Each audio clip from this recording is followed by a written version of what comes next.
the Kansas City Chiefs and Denver Broncos playing in what has been a steady snowfall throughout the second half. The Chiefs must see.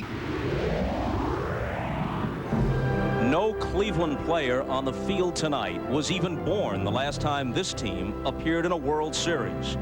None suffers the memory of a long-ago catch or 4 games in a distant autumn that old-timers still find incomprehensible.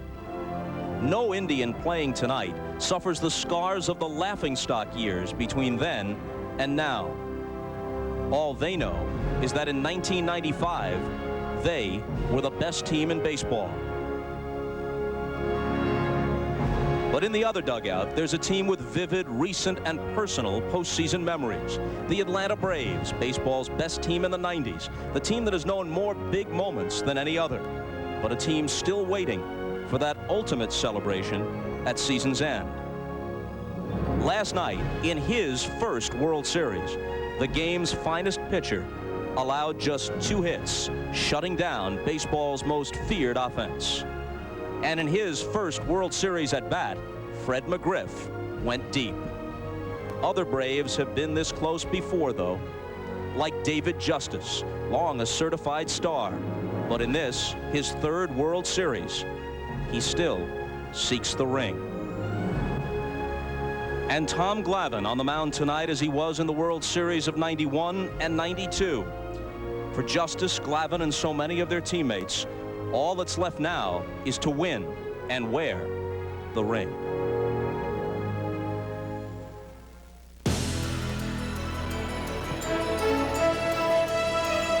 Atlanta's Fulton County Stadium has played host to 3 of the last 4 World Series. A perfect night for Game 2. 65 degrees as game time approaches. Almost no wind. Atlanta hopeful of heading to Cleveland with a 2-0 lead. Hi, everybody. I'm Bob Costas, joined shortly by Bob Uecker and Joe Morgan. Welcome to Game 2 of the World Series. The story last night, pitching, pitching, pitching. Hershiser was good. Maddux was great. The last time 2 World Series teams combined for just 5 hits in a game, it was Game 5 in 1956, the Yankees and the Brooklyn Dodgers. The Yankees had all of them. That was the day Don Larson threw his perfect game. Maddux was masterful, and so the Braves have the 1-0 lead. Tonight's pitching pairing, almost as good. Tom Glavine of the Braves and Dennis Martinez of the Indians might be the ace on most other clubs. We'll talk about the pitch. But first, let's get an update on some other news as we go down to the field and Hannah Storm. Hannah. Well, Bob, as you mentioned, there's no question that the Cleveland Indians could use offense tonight after managing just 2 singles last night against Greg Maddux. But one of their key offensive players, his status in question in the time leading up to this game. All-star second baseman Carlos Baerga, one of the most feared hitters in the Indians lineup, has had problems with his left ankle dating back to last season. He re-aggravated that left ankle injury last night during his final at-bat of the game, and his status still uncertain when I spoke with manager Mike Hargrove just a while ago. Mike, a week ago I was asking you about the injured Albert Bell. Now Carlos Baerga is injured. What's his status for the game tonight? We have something going on with ankles, don't we? Carlos sprained his ankle last night in the 9th inning on a swing at home plate. As we talk, he is in the lineup. We'll know better as we get closer to game time, but I anticipate that he'll be okay and be able to play. Your team has rarely been shut down like they were by Greg Maddux last night. How do you think that they'll react tonight going against the lefty, Tom Glavine? Well, our club has been very resilient over the years, not only just this year. We're not used to seeing games pitched against us the way Greg Maddux pitched last night. So hopefully Glavine won't be as sharp and we'll bounce back well. I expect us to come out and play hard. You made the decision to pitch Dennis Martinez in Game 2 rather than Game 3. It's nice weather out, which should help. He likes the warm weather. What are you looking for from him tonight? Well, we really we look for Dennis to do what he did in Game 6 against Seattle, to where he really shut Seattle down. He gave us a good 7 innings, and we were able to go to our bullpen. Dennis can give us a good strong 6 or 7 innings, then we'll be happy with that. We have received word that Carlos Baerga will be in the Indians lineup again tonight.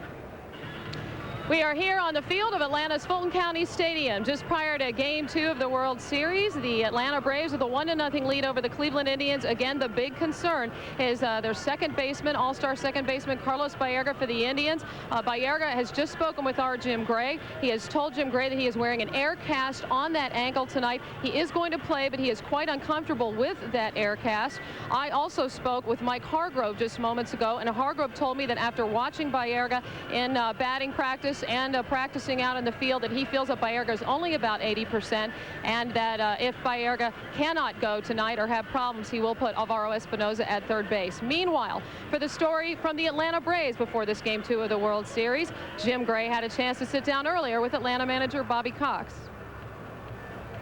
Bobby, just a tremendous outing last night by Greg Maddux. He throws only 93 pitches. Does that change your thinking for Game 4? Will it be Maddux or Avery? Well, I know one thing for sure, Jim. He's certainly able to go on 3 days now with that low of a pitch count. But I'm not going to make a decision until tomorrow night in Cleveland, probably, after he throws a little bit on the side, and we'll see. You know, we can go with either guy. We'll give Mad Dog his proper rest, and you know he's going to come up with a great game. And, you know, Abe's been shooting lights out here, so he would be good also. It's a decision we're going to make as a coach and staff, and we'll make that tomorrow. Do the Braves need to win this series to justify what's gone on over the past several years and the opportunities that they've had in the past? Well, I guess. We're very proud of what we've done, and I don't care what anybody says. We've been winners, and so we haven't won a World Series. I mean, it's not the end of the world, but we're trying as hard as anybody can humanly try. And it's not the end of the world, and we're all not going to go kill ourselves or anything like that. But, yeah, we'd like to win to shut a few guys up in our town, yeah. Bobby, good luck this evening. Thank you. All right, let's send it back out to Hannah. Coming up, a look at tonight's starting pitchers. Tom Glavine, at age 29, about to make his 5th start in World Series play. He will face the Indians' 40-year-old Dennis Martinez, still looking for his first World Series win. Back to Fulton County Stadium right after this.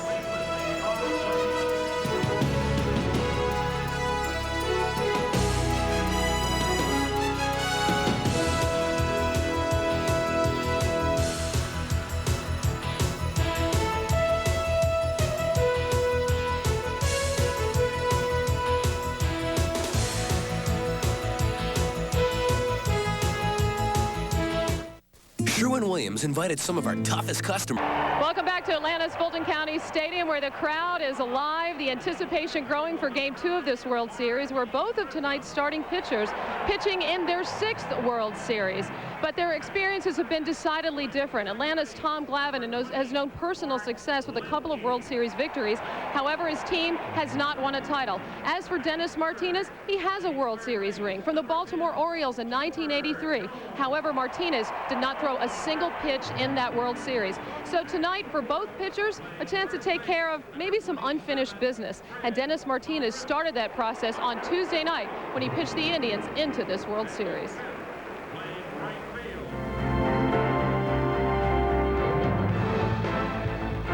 I didn't know how to celebrate because I'd never been in that situation before, but it was a great feeling to know that finally I overcome something. First of all, myself, first winning the postseason. Secondly, get a chance to bring the World Series to Cleveland with people, you know, they've been waiting for a long time. Dennis Martinez had been waiting for a long time. At age 40, finally his first postseason victory. As a young man pitching for the Orioles in 1979, he got hit hard in the World Series. Alcohol abuse, placing his life and career on the verge of ruin, made him the forgotten man in '83. In 1983, I was mentally in bad shape. Physically, I was great, but mentally, I was definitely like a waste. That was when I had my drinking problem, but now I'm really living what it's all about, even though I'm my age, but still I'm young. Atlanta's Tom Glavine has suffered a different kind of postseason pain. A short, bittersweet history. The ace of his staff, he pitched well, but could not lead his team to a title. That thrill of winning is a heck of a lot better feeling. You know, there was such a shallow feeling in '91 when you watched that ball go out to left field and we knew we were going to lose the game. It's almost like, you know, we've come so far, and here we are losing. What was the point of getting here? Tonight for Tom Glavine, another chance to bring the Braves one game closer to a championship. And for Dennis Martinez, another chance to fully enjoy this most precious of opportunities. If you're a fan of the game and you're just a fan of people, you have to like what Dennis Martinez has done. Like you say, he's come back from a lot of personal problems that he worked real hard to get himself back. And to his credit, not only did he do what he had to do to get back, but he stayed where he's had to be in order to maintain himself once he's been here. And you know, you have to tip your hat to a guy like that. I'm sober, I'm clean, and I'm physically and mentally great.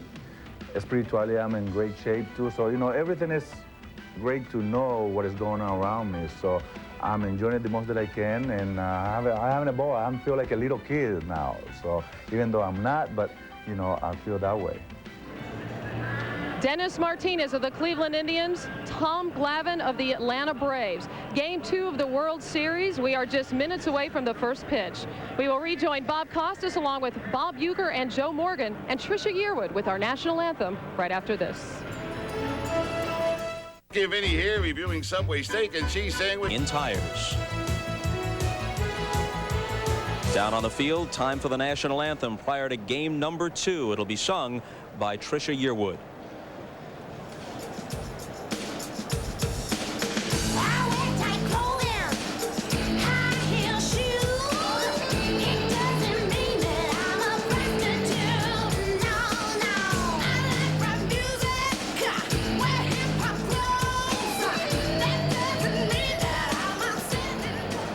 Ladies and gentlemen, please rise for the presentation of the colors which are being presented tonight by the U.S. Marine Corps Atlanta Color Guard.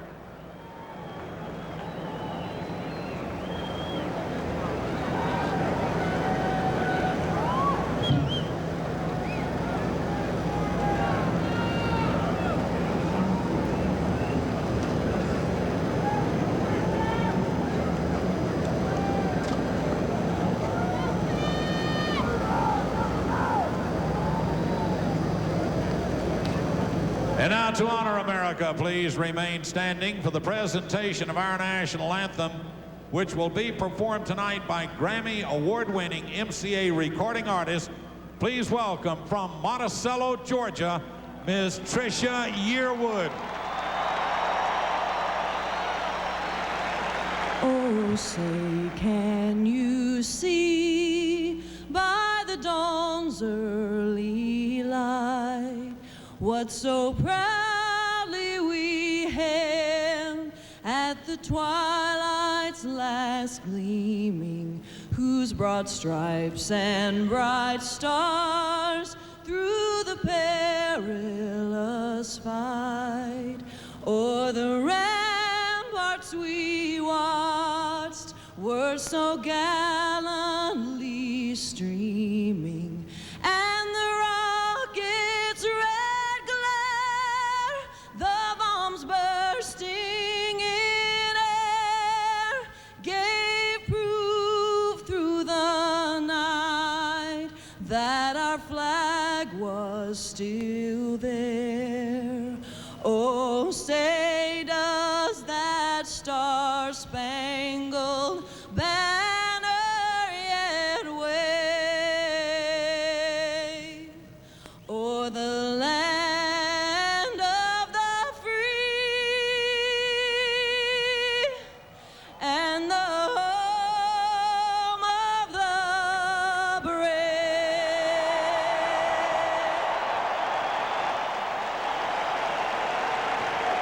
We'll return to the 1995 World Series after this from your local stations.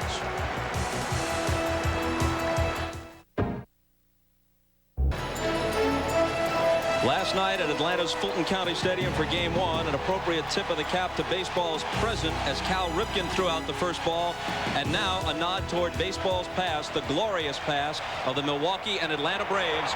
It's Henry Aaron who does the honors to a rousing ovation here. Back in the booth, Bob Costas joined now by Joe Morgan and Mr. Baseball, Bob Uecker. Joe, it was exactly 20 years ago tonight that you got the game-winning hit for the Cincinnati Reds at Fenway, Game 7 of the 1975 World Series. So a bit of history for you today. Tell us about Tom Glavine, Cy Young Award winner back in '91, the last National Leaguer to win it before Greg Maddux. Well, we saw how Greg Maddux could dismantle an offense last night.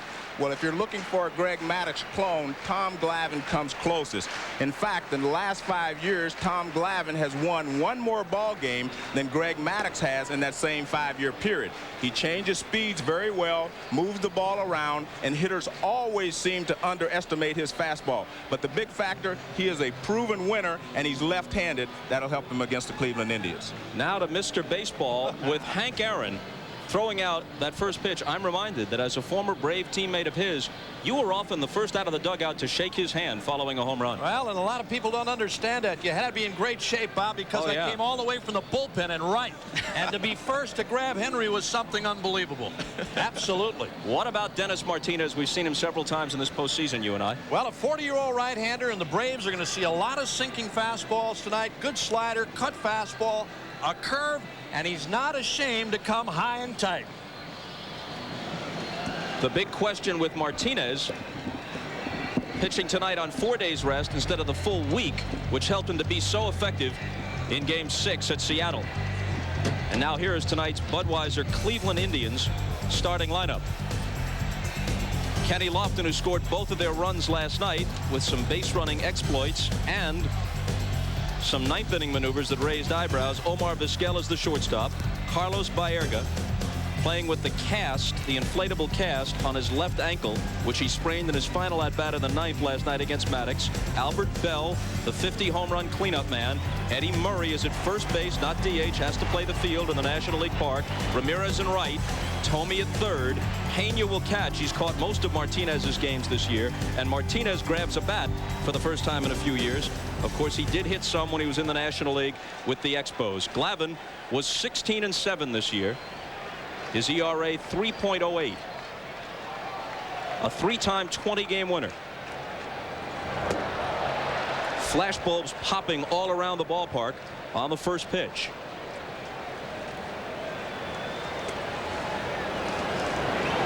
Lofton hitting .341 overall in the postseason, hit .310 for the regular year, and it's down low. 2-0. The plate ump is Jim McKean from the American League, Bruce Fremming of the National League at first, Hirschbeck of the American League at second, Frank Pulley, National League at third, Joe Brinkman, American League left field line, Harry Wendelstedt of the National League. The plate umpire last night is in right. Lofton, anxious to get on board, makes Glavine throw a strike.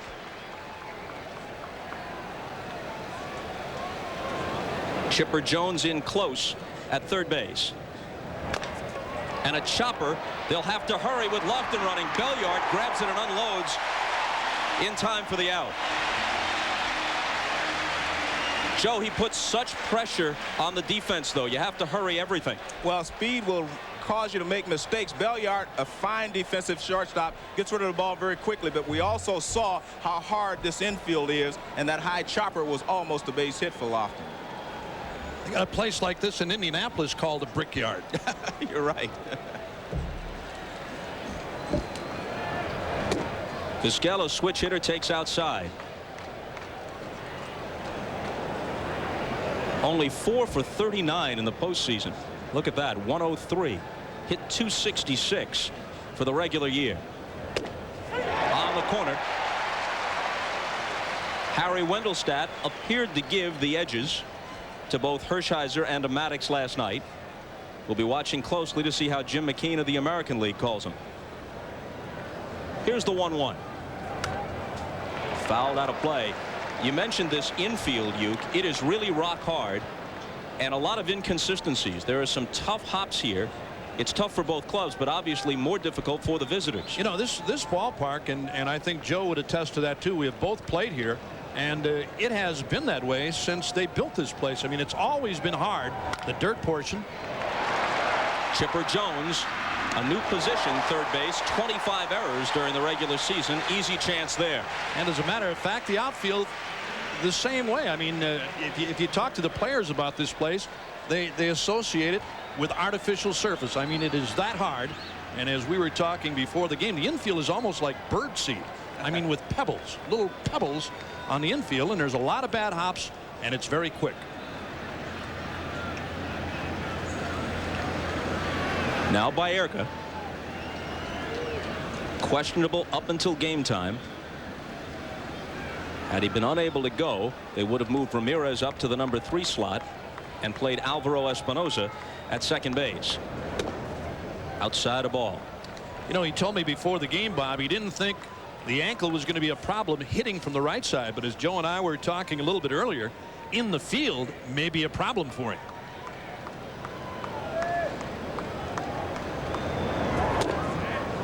Fastball high and away. Glavine pitched well in one start in the division series at LCS against Colorado and the Reds. No decisions, though. He's 2-2 lifetime in the World Series. Split 2 decisions against the Twins in '91. Did the same against the Blue Jays a year later. Out of play.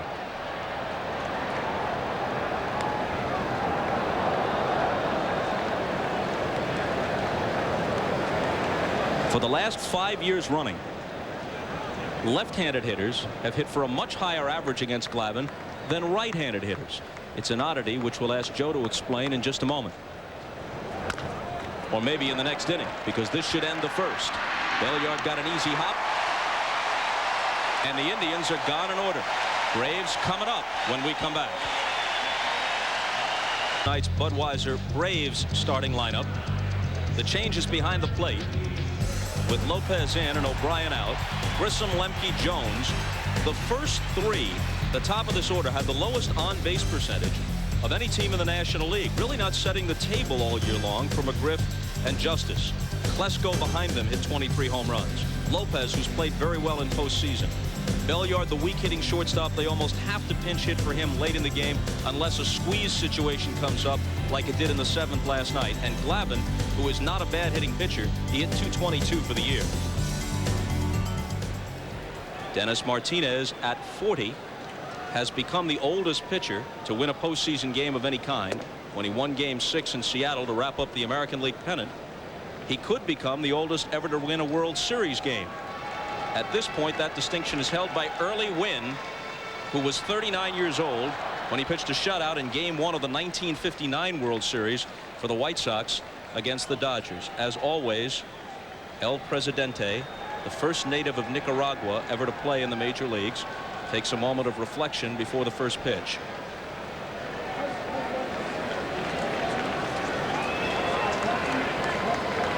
He prefers the warmer weather. Difficulty with his knee, contemplating off-season surgery. The elbow and then the shoulder went tender on him late in the season. They avoided the cold weather of Cleveland by holding him back for Game 6 in Seattle, and tonight it comes up 65 degrees for him. Grissom steps in and a check swing foul. He has hit safely in all 9 postseason games the Braves have played, including one of their 3 base hits last night.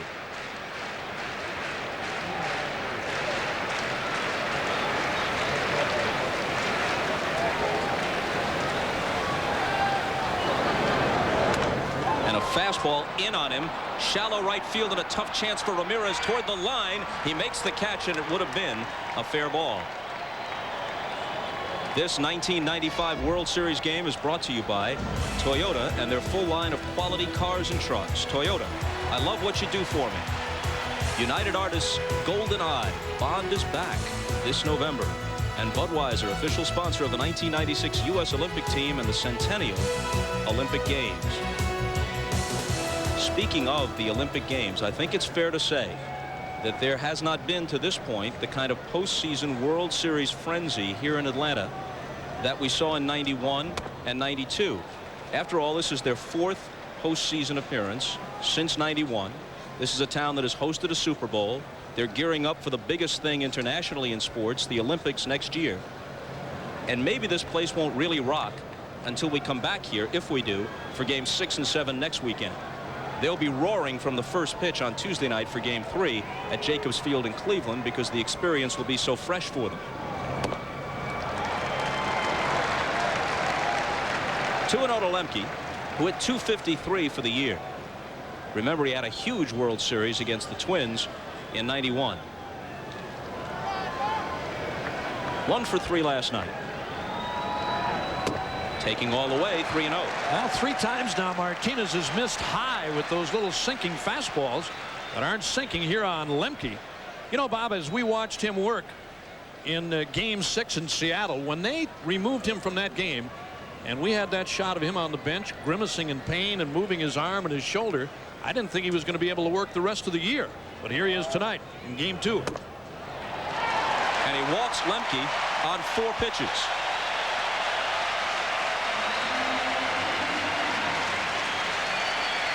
Martinez, like every starter we've seen so far, Maddox especially, but also Hershiser and Glavine, is a control artist, averages only around 2 walks for a full game.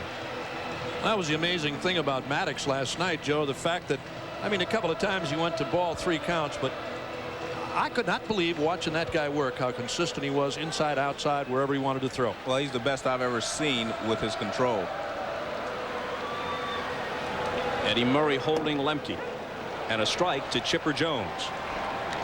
The one thing you'll see from Martinez, he will never give in to the hitter. Even though he walked Lemke, he starts Chipper Jones off with a breaking ball. He will pitch the middle of this lineup tough no matter what the situation is.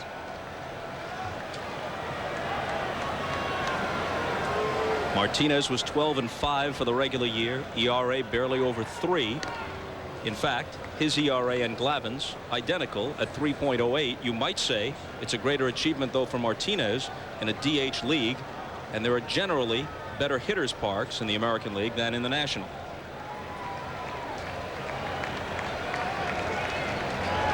Jones with a drive to deep right. Ramirez turns. Ramirez to the fence and has to play it on a bounce. Lemke speeds for third. Jimmy Williams holds him up there on a double by Chipper Jones. That went out there like a laser beam, Joe. And in fact, they had a shot at Chipper Jones at second base, but Baerga cut the ball. He wasn't aware that they still had a chance to get Chipper Jones at second base. I'm wondering, Joe, if Ramirez may have had a chance to catch that ball. He looked like he may have given up on it too quickly. Well, assuming that the ball was going to get off the wall, this ball short hopped the wall. It was a high pitch, and Jones gets it all here. And the ball short hopped the wall. I thought Ramirez gave up on it maybe a little too quickly.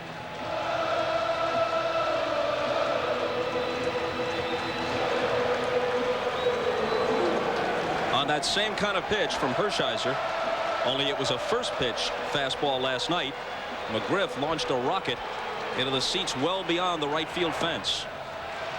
Breaking ball down and in for ball 1. And one thing to remember, Bob, the Atlanta Braves hitters had 1 week off, and they felt like they were a little stale in last night's ball game, taking nothing away from Hershiser, but they feel like they are better prepared today because they have seen some breaking balls.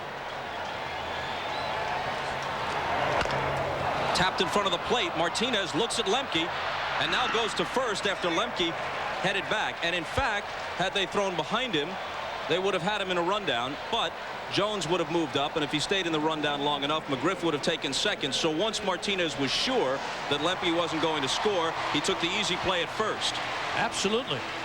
Take the sure out, and they may have had a shot at Lemke at third, Joe, especially after he took about 3 or 4 extra steps in trying to induce Martinez to come that way. They may have had a shot at him then, but he takes the runner, the batter, the guy at first, and you get the sure out. Yeah, that's the proper play. Take the out at first base. If he throws to third base and they even pick him off, they're going to get in a rundown, and you may end up in the same situation. Take the out and let them work from there. First base open, but Klesko, who hit .310, is on deck. Justice didn't have a big year for him, just .253. But he hit Martinez well when Dennis was in the National League. Over 300 lifetime. A called strike. Good location. Now that's what you're going to see from Martinez. He's got the cutter and the sinker, and that looked like a 4-seam fastball that time, right on the inside corner. Little Taylor, about knee high, and a strike.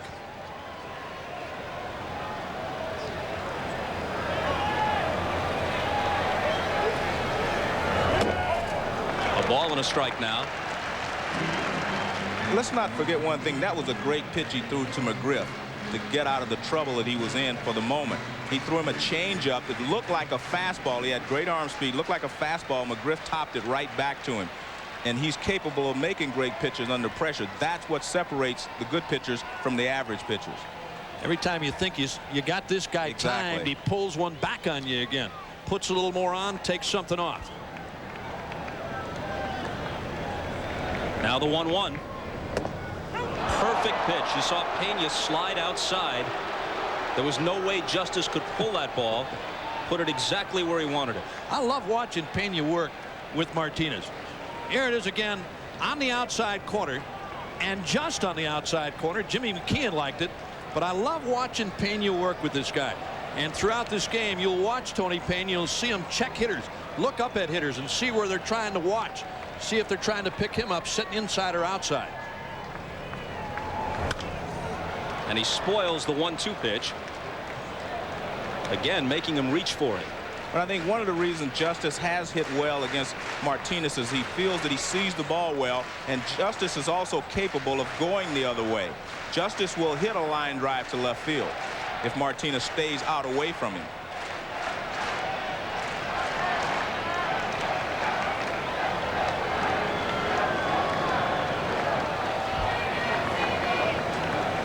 Lemke, who walked with 1 out, is at third. Chipper Jones, who followed with a double, is at second. 2 down, no score, bottom of the first, and a 1-2 pitch coming to David Justice.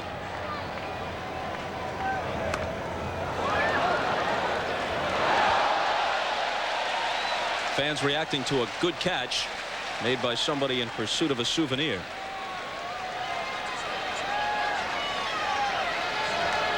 Actually, somebody up at the press box level. John Denver.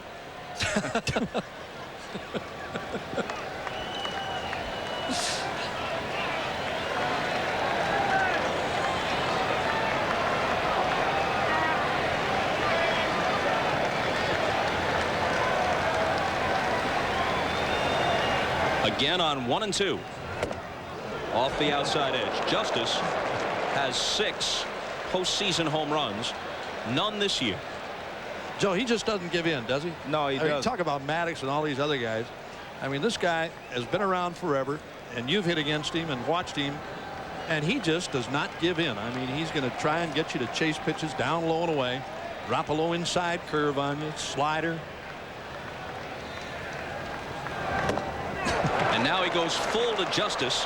And if he's going to throw a strike, Uke, it will be a perfect strike. I mean, it's almost comical to watch this guy work. I mean, you don't enjoy it as a hitter. I mean, if the umpire is pulling back on you on those outside pitches, Joe, but as a broadcaster, as a spectator, you gotta love watching this guy work. I mean, he just doesn't give in to you.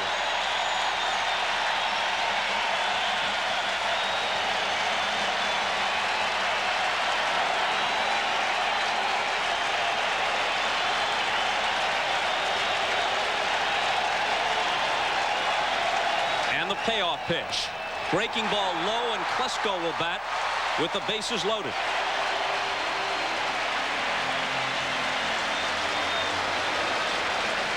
After trying to run several fastballs toward the outside edge, looked like he went curveball that time, Joe. Well, he had thrown 3 pitches away. He had to come inside. He chose to come in with the breaking ball. You can see the hole right there in that breaking ball, the spin. That's how you recognize the curveball.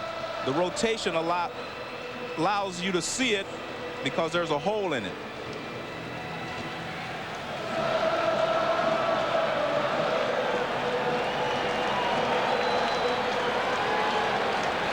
Bases loaded, 2 out.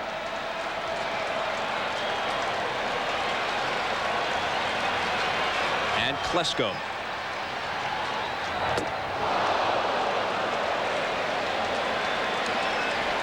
He threw him the change on the first pitch. Yeah, he had Klesko way out in front. And again, staying with the sinking fastballs on Justice, flips him a 3-2 curve, he misses, and then starts this kid off with a change of pace. Upstairs.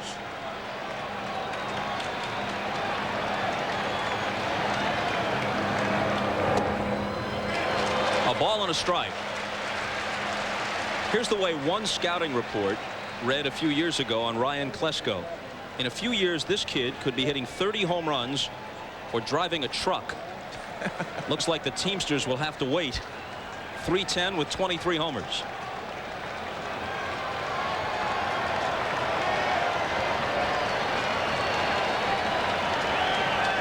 Stepping off and looking the runners back.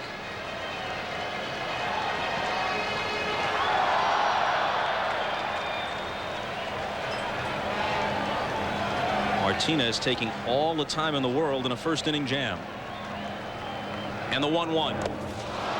Good breaking ball. He was nowhere near it. 1-2. Well, the scouting report on Klesko has to be off-speed pitches, a lot of changeups. He will chase the changeup because it looks like a fastball and then throw him a lot of breaking balls. This one is just a poor swing.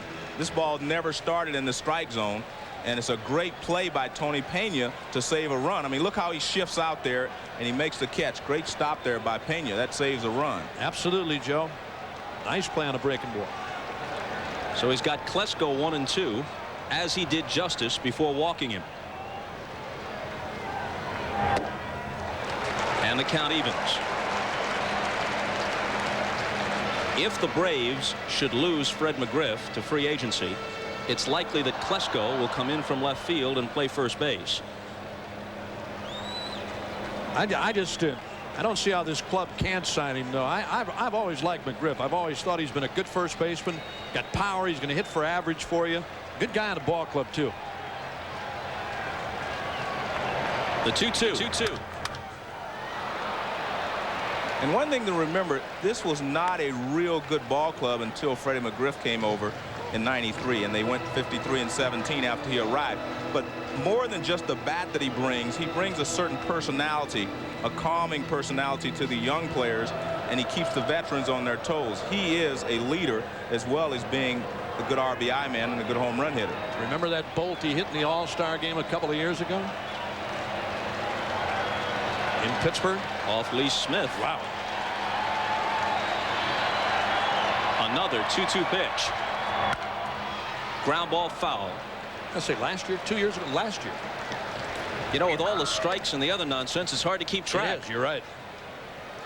There's the crime dog. There he is. Yep.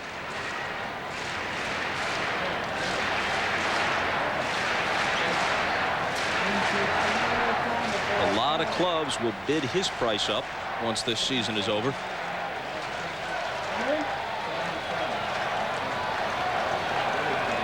But that's part of the Braves' success. The farm system is so deep they can replace departing players and they can trade prospects for veterans when they need them. Another 2-2 pitch. And a high pop up, and I mean a mile high, but when it comes down, the Indians should be out of the inning. Thome has it in fair ground. The Braves leave the bases loaded. No score after a long first. It is dominated that way for 5 straight years. Why, Joe? Well, the main reason is because he stands to the third base side of the rubber to get a better angle on the right-handed hitters. His fastball tails away and his changeup will move away. But that hurts him against left-handed hitters because he can't get the angle for the curveball. See how he stands way over toward third base. That's a great angle for his sinking fastball away from the right-hander and the changeup away. But again, it hurts him because he can't start the breaking ball at the left-handed hitters. Albert Bell, a terror with 50 regular season home runs and a batting average of .317 in the postseason. Very tame until now. .219, 2 homers, 4 RBIs. Led the American League in homers, slugging percentage, runs, total bases, extra base hits. Tied Mo Vaughn for the RBI lead and Edgar Martinez for the lead in doubles. That's out of play. He hit a ball well to right field last night after seeing enough stuff away from Maddox. And Greg just staying outside corner, or just off against Bell. And Albert finally hit a ball deep to right. But I mean, Maddox, again, last night, Joe, with every Indians hitter, but especially with this guy. And there you see Greg Maddux. That's about how he looked last night when he was pitching, too. Did he sweat last night at all? Look at him. I didn't see it. Looks a little bit like Clark Kent, doesn't he? Or Charlie Sheen. Glavine works 1-1 to Bell. You wonder sometimes if a guy like that showers after the game. I mean, you know, no sweat, no perspiration, easy game, nice job. Walks in the clubhouse. See you guys tomorrow. Get in your car with your uniform on and head home. And the 2-1 pitch. Sounded like a broken bat, but it finds the hole for a leadoff single. Well, Glavine got a changeup away, which is the way they're going to pitch to Bell. Changeups away, a few fastballs off the plate in. This one is away, hits it off the end of the bat, but he finds a hole on the right side. but Glavine is not too unhappy with that. Now watch, change up away right off the end of the bat, and you can see Bell had really opened up. Not a lot that he could do with that pitch other than what he did.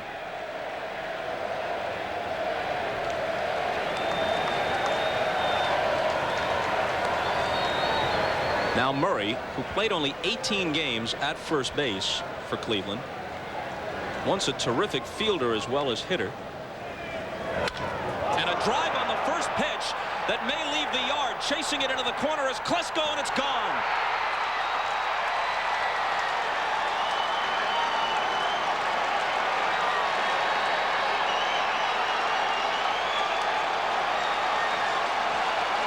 Forget about the glove work. He can still hit.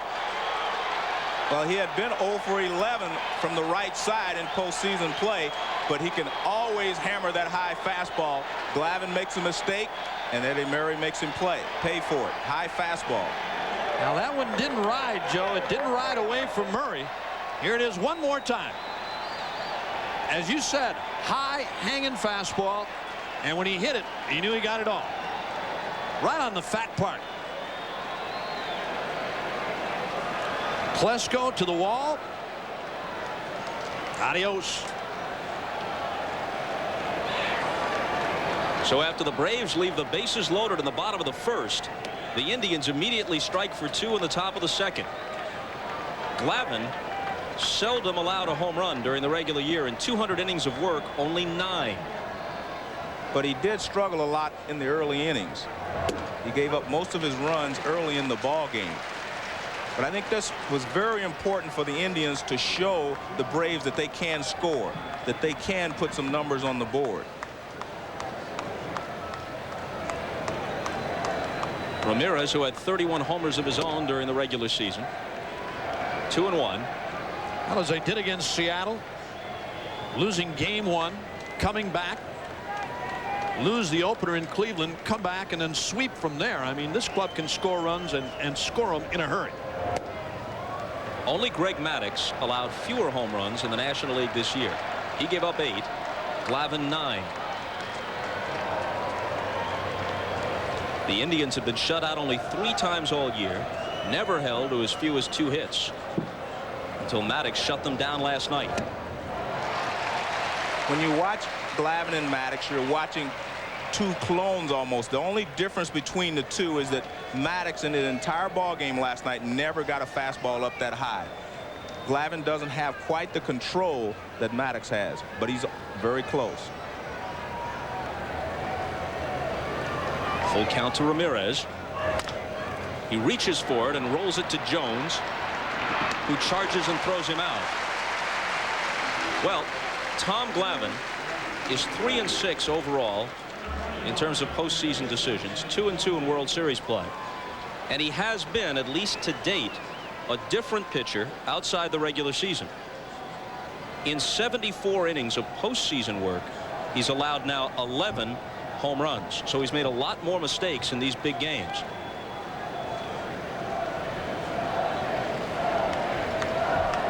Ordinarily, Espinosa would start at third against a left-hander for the Indians. But considering that lefties hit Glavine better, Thome stays in the lineup tonight for Mike Hargrove. Now the other thing with left-handers against Glavine, Joe, the fact that he's got that rider that will bust away from a right-hander, but it's right into the left-hander's power. Well, and if he doesn't really get it inside, it's a good ball to hit.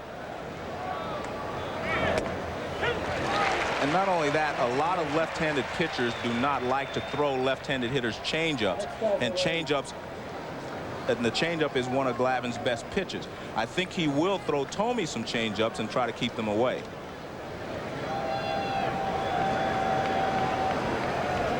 One out, nobody on, 2 runs home in the second. And 1-2 to Thome. It's amazing in this series thus far, and it's early, but how many Indians hitters, Joe, continually are trying to pull the ball against Glavine tonight and Maddux last night, despite the fact that they're being pitched away. I know you're saying to yourself, wait back and go the other way, but when they change speed so often against you, it's tough to lay back. That's true.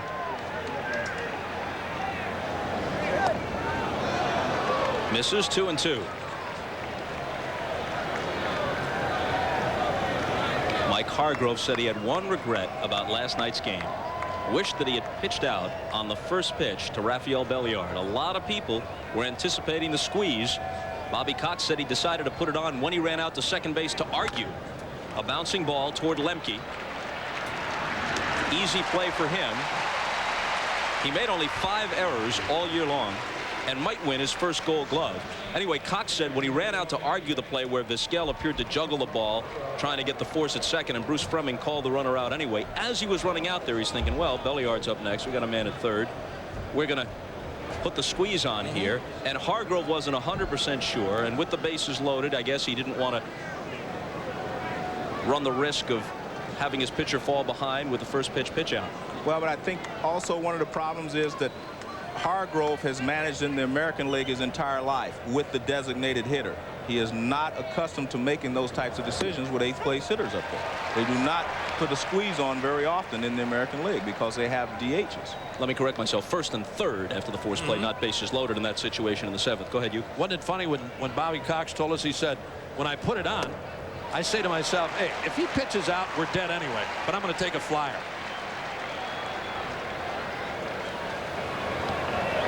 Pena taking a little stroll to gather himself behind in the count 0-2.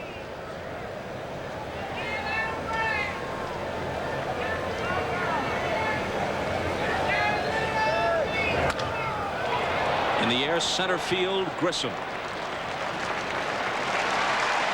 3 straight outs after a single by Bell and Murray's 2-run homer. And the Indians have the lead. There's a fine line of motor oil separate. The front row. But wait a second here. You've given me tickets to a place where they're not going to be playing for another year and a half. I guess that's why you gave them to me. But we're over here at the Olympic Stadium. It's going to be completed in about 103 days from now. It'll seat for the Olympics 85,000 people. Then for the 1997 season, the Braves will move in here, and it'll be reconfigured and chopped down to about 49,000. So, Uke, I can tell you had great pull for tickets for me tonight. So I'm counting on 2 from you for the opening ceremonies. Oh, the zany hijinks. I don't get around a lot, okay? Oh, no? No. No. To me, it looked like he was in the 2nd row. I mean, I could be wrong, I know Jim's fired up for this week in Atlanta, and he's back home, and what a place that is next door, though. Wow. And then when they reconfigure it, it'll be one of those new old parks, like Jacobs Field in Cleveland, like Coors Field in Denver, like Camden Yards in Baltimore. This one is bye-bye. Following the Olympics. This is where your career ended, isn't it, Uke? Yeah, as a matter of fact, when we were in Bobby Cox's office today, that was the 2nd time I was ever in the manager's office here in Atlanta. The first time was when Lumen Harris told me I was out of here. Matter of fact, I went in to ask him, and he said, get out. Well, no point beating around the bush. Nah. They get right to the point. Lopez on the first pitch bounces one fair. Thome behind the bag, and Murray stays on the bag at the other side of the diamond for the first out. We saw those shots of Fulton County Stadium and the new Olympic Stadium, a work in progress from on high. It's the Goodyear Blimps Stars and Stripes from Pompano Beach, Florida. This is the 30th World Series Goodyear Blimps have televised. The pilot is Captain Larry Chambers. That was nice coming back in here and getting a chance to get back into the clubhouse, Joe, where I was a long time ago. You, of course, here in the visitors clubhouse many times, but still a lot of old friends here and people who saw me play and were upset. Belliard lofts one down the right field line, and Ramirez on the run with a nice play in the bullpen area in foul ground. Ramirez is not known as an especially good outfielder, but a fine running catch there. Al, he ran a long way for that ball. It almost popped out. It looked like at the last moment, right when he caught it, that he was going to lose it. A little ice cream cone there, but he hangs on. Double clutch, he grabs it, and a nice running play by Ramirez. Tell you what, they talk about this guy not being all that great in the outfield, and he's getting better and better, because from time to time Hargrove uses Kirby in the late innings when the Indians are in front. but this guy can throw, and as Hargrove has told us on numerous occasions, he's getting better and better all the time. 2 quick outs. Here's Glavine. He hit .222, had 8 RBIs, and hit his first major league home run in August in this ballpark against the Reds.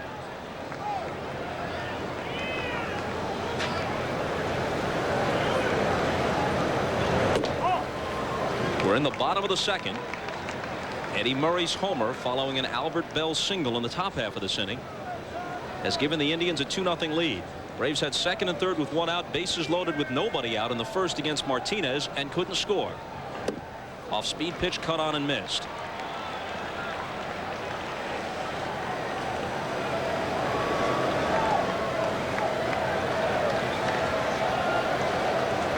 Martinez really had to work in the first. He threw 25 pitches. Ahead of Glavine now 1-2. He's on the verge of making very quick work of Atlanta in the second. And he does. That's his first strikeout. A perfect second inning. Still 2-0 Cleveland. It is where the lofty atmosphere of most luxury cars is left behind.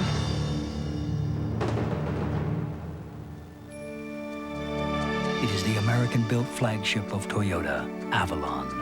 Combining refined performance, comfort, and Toyota's unparalleled reputation for quality, Avalon delivers the greatest luxury of all, peace of mind.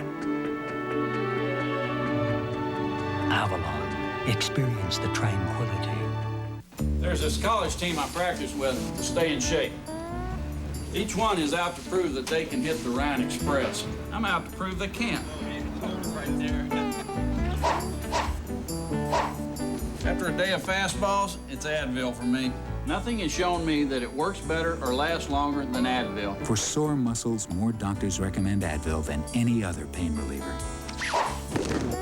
I love that sound.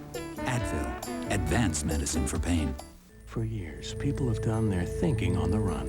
Now they can do their business on the run, thanks to the breakthrough that fits in your pocket.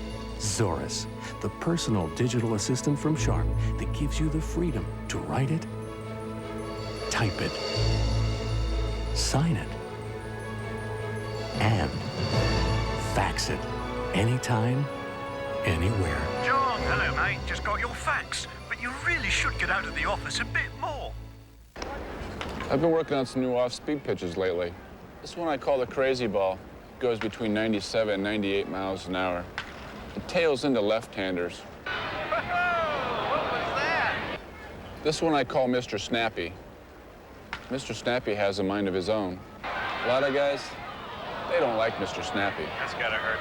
You know, I may be getting old, but I'd swear that pitch came off the back of Johnson's hand. I'm still working on a lot of these.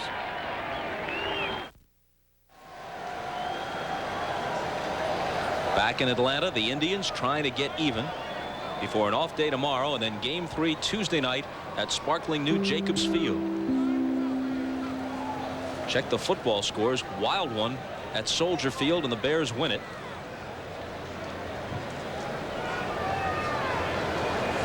The new St. Louis Rams with their comeuppance at this point. They had been 5-1. San Francisco tying them atop the NFC West and pasting them in the process without Steve Young. Jets squeaking by Miami.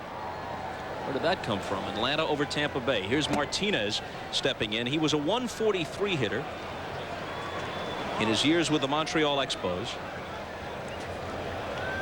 What do you think he just said, Joe? Feels a little strange looking at that first one. Look at this. Carolina's won a couple of games in their maiden season. Kansas City winning in the snow at Denver. Oakland over Indy. Sounds right to say Oakland Raiders again. It does. San Diego beats Seattle.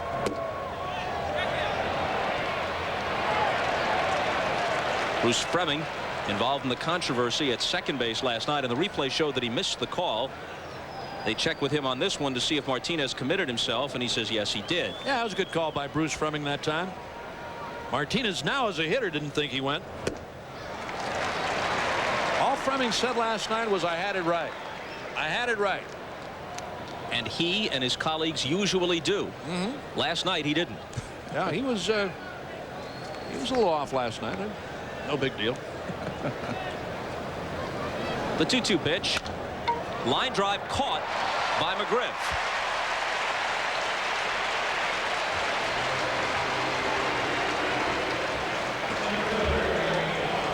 Well, you have to give El Presidente a pat on the back because he fought hard on this, and he finally hits a line drive down the right field line, but McGriff had him played perfectly.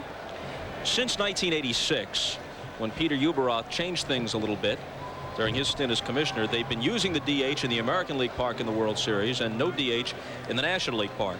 Under those rules, National League pitchers have hit 167. American leaguers, before that Martinez at bat, have hit 100.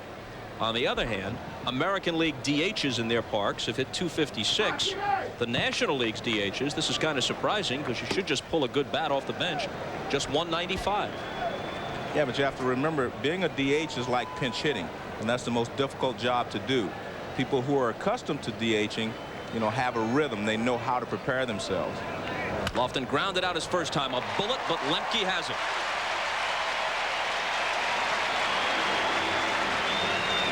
So they keep Lofton off the bases. A couple of steals and scored a run in the first.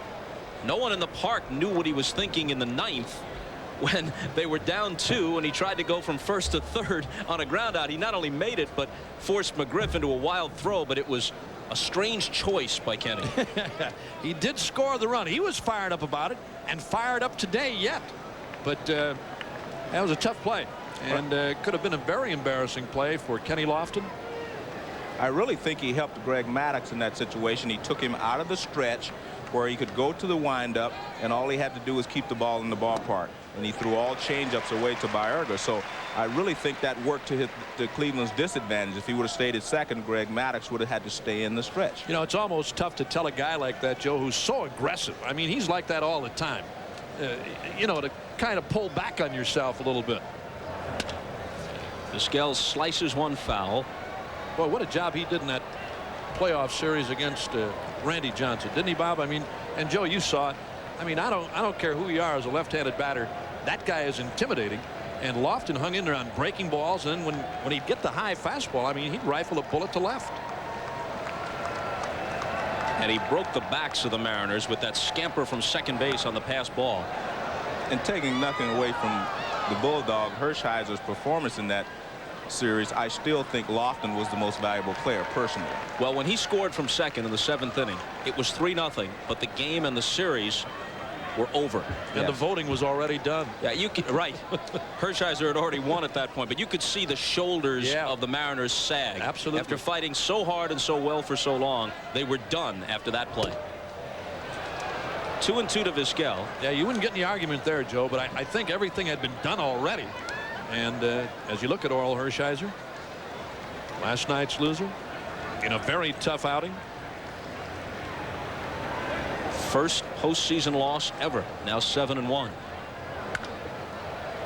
Vizquel pops one in foul ground. Chipper Jones going back. It's a tough chance. He's into the bullpen to make the catch.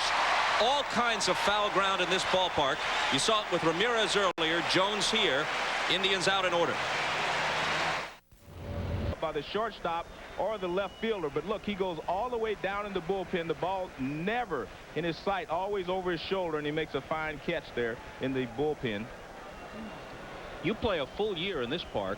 All that foul ground is going to take some points off your average, isn't it? I would say that it takes at least 10 to 15 points off of every hitter's average here, playing in a ballpark with this much foul territory. Grissom fly to right his first time up, and Martinez is outside with it. Last night, Tim McCarver said he felt that Marquise Grissom was the best defensive center fielder in all of baseball. He's certainly on the short list. I wonder if you guys agree that he's #1. Here's the pitch. You know, my statement would be that Darren Lewis in Cincinnati is very good, but it's like these two ball clubs. It depends on which one of these teams you've seen the most that you're most impressed with. And I think Darren Lewis and Marquise Grissom are probably the two best center fielders in the National League. Well, I've seen Lofton, and I think anybody who talks about center field would give you an argument, being a Cleveland fan and watching Lofton throughout the year. And I think maybe you notice it more with the Indians club, Joe, because of Ramirez and Bell in right and left, who are not the fastest guys. And Lofton Lofton has to cover a lot of ground, and he throws good. He throws a lot better than a lot of people think he does. He's got a very good arm, and he has excellent speed, as we said. There's Ramirez in right, and Bell flanks Lofton in left. What about Junior Griffey? Well, I was talking about the American National League. I mean, you can talk about Griffey. I mean, he's probably in a class by himself. I mean, he's a great all-around hitter and power and has a great throwing arm. I don't think he has the speed of a Lofton or a Grissom or a Lewis. Martinez came down sidearm, and this ball will drop out of play. Ramirez had no chance. This is what hitters moan and groan about. You know, Joe, as a catcher, when a guy hits a fly ball and you're running down the line to back him up or take a throw behind the bag, if these balls are hitting foul territory, you can hear those hitters hollering and screaming and everything else in this ballpark. The other one is the Oakland Coliseum, another one with a tremendous amount of foul territory. Another 1-2 pitch to Grissom. Fastball, tried to run it in on him and just missed. 2-2. You know, Tim's point, and a good one, about Grissom is how shallow he plays, reminiscent of Paul Blair for so many years in the American League, and yet he will turn and go hard to the wall. I mean, really, he doesn't shy away from the wall. He made a running catch in Game 3 of the LCS off Jeff Branson that, if it were made in the World Series, would probably be on the all-time highlight reel. Did it get him? Yep, he's on his way to first.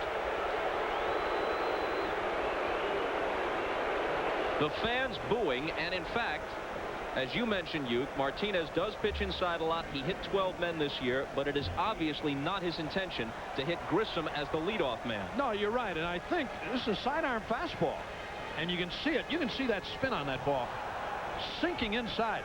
I don't think he wanted to come in this tight for sure. I mean, to get in tight, fine, but that one nailed Grissom. And again, Martinez will do it all night long. I mean, he's not intimidated by the fact that he hits a hitter or hits a batter once in a while. He'll still come in there, but not with that guy, as you said, Bob, as a leadoff man.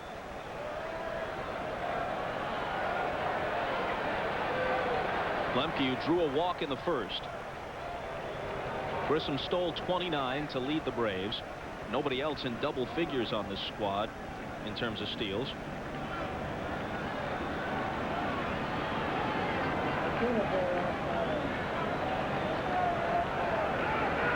Not going, and Lemke fouls one off. And Lemke swung at that like it was a hit and run, and then he looked down at Grissom at first base as if to say, you missed the sign.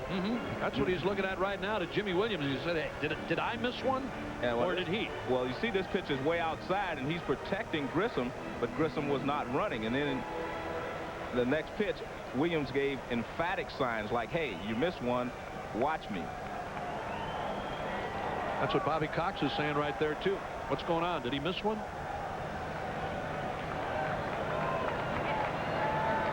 Not going again. And a soft line drive in the center. Here comes Lofton. It drops in front of him. Grissom wasn't sure. He stops at second.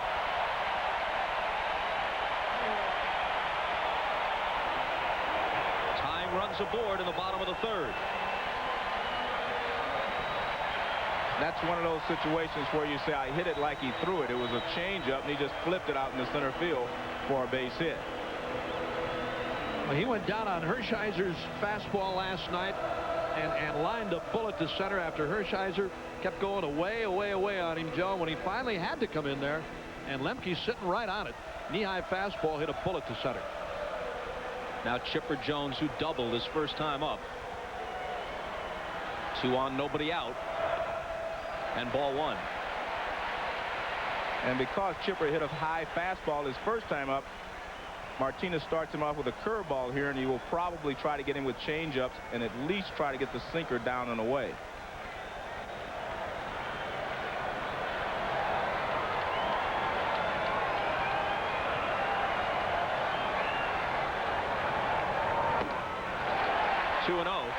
When you get a close-up of Jones, you can still see the effects of the fat lip. During the workout on Friday, a ball ricocheted off the wall and caught him right in the mouth. I asked him tonight, I said, how's it feel? He said, fine. I said, it looks great. You know, it adds to that old-time baseball feel that this kid has about him, wearing the pants high. the look of him. This is a situation where Baerga's right ankle may come into play here, not being able to cover the ground on the right side. Sneaking in behind, and they throw it away. Martinez trying to pick Grissom off, instead allows him to advance to third. Lemke holds first.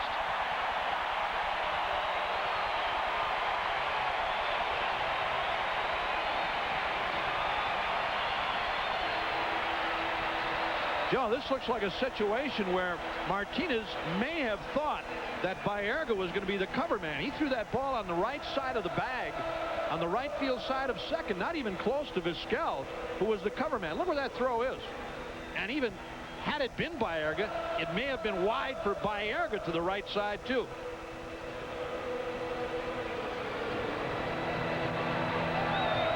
Heads up play by Lemke, I was going to say, to stay at first, not taking a chance on getting thrown out at second by Lofton.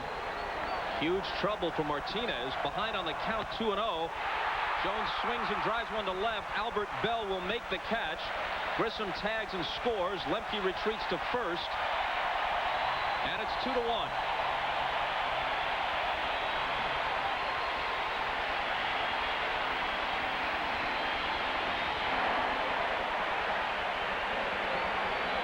That is one of the reasons that a lot of people think Chipper Jones should be the Rookie of the Year in the National League. He drives in runs. He produces runs for this ball club. And this is a great situation here. See, he goes the other way. Doesn't try to pull a ball. He knows all he has to do to get the run in is hit a fly ball to left field, so he does that. Good hitting there. That's a sign of a good RBI man for the future. He's going to be a good one. McGriff was a big out for Martinez in the first. Got him on a comebacker with runners at second and third. This one deflects off Martinez's glove. Baerga throws on the run and got him. Had to come in and barehand it and score it 1-4-3. Well, he showed no ill effects from his right ankle there. Nice play by Baerga. He actually starts back up the middle because the ball was hit up the middle. Then he has to reverse his fields, and you have to put pressure on your right ankle to come back to your left. Does a good job, gets there, barehands it, and barely gets McGriff at first base. Good play. You know, I wonder if Martinez doesn't touch that ball, Joe, if Baerga has a chance to start an inning-ending double play with Vizquel. That ball was hit to the left of Martinez, and it looked like Baerga may have had a chance to make the play on it. We'll never know.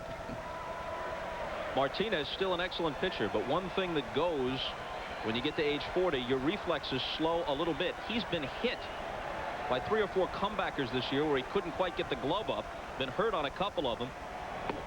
And here he was a little slow to react. The ball he might have gloved was deflected instead. I think in the first couple of innings here, Bob and Joe, we've seen Martinez throw more high fastballs than he has over his last 3 or 4 starts. And I mean, as long as they're in the area where he's throwing them off the outside or off the inside, he's going to be all right there.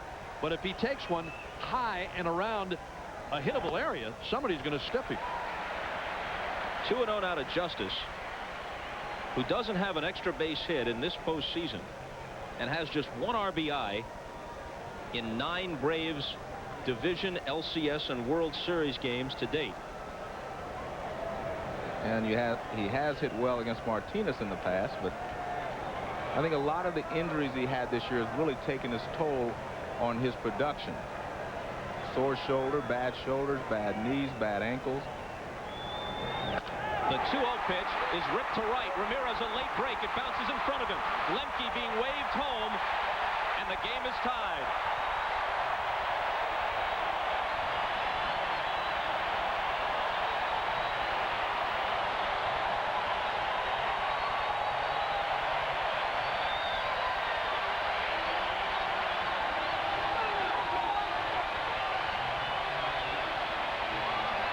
The pitching coach, Mark Wiley, will go to the mound. Looked like a high fastball, and at the crack of the bat, Joe, Ramirez froze. That's exactly right. It was a high fastball, and he didn't get a good break on the ball. But if you take a look at the Atlanta Braves, they are not a real good hitting ball club overall, but they do produce runs, and this is another way they produce runs. They get a lot of 2-out base hits. I don't know why Lemke was hesitating, because there are 2 outs. He should have been going with the crack of the bat, but he hesitated at second base. and Ramirez hesitated in the outfield, so maybe neither one of them knew how many outs there were. Look at Lemke. He's upset. In last night's game, Joe McGriff at third on that ball that was hit to Vizquel that was bobbled, and McGriff actually went back to the bag thinking they're you know, the situation, didn't know the situation, eventually scored. I mean, had no problem scoring. They were going to give the run for the double play, talking about the Indians, but McGriff went back to the bag not knowing how many outs there were. Dennis Martinez, again, when he starts getting upstairs and in the hitting area, look out. He breezed through the second, but in the first and the third, the pitches have really piled up. Remember, a full week's rest, and even then they pulled him after 7 in Seattle when he clinched it in Game 6. Only 4 days rest for tonight's start. Last night Indians led 1-0, couldn't hold it. Tonight 2-0, and now it's tied 2-2. 1-1 to Klesko, who figures to be the DH when we go to Cleveland, and then Bobby Cox will have to make a choice. Mike Devereaux's a right-handed hitter. Indians start all right-handers, but Devereaux was the LCS MVP and is a better defensive outfielder than Polonia or Smith. Couldn't check. 1-2.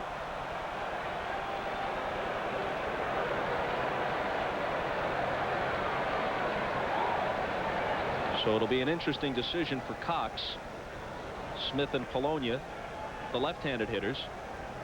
He could hold them both back in anticipation of guys like Tavares and Mesa coming out of the bullpen late in the game, so he has good left-handed pinch hitters available.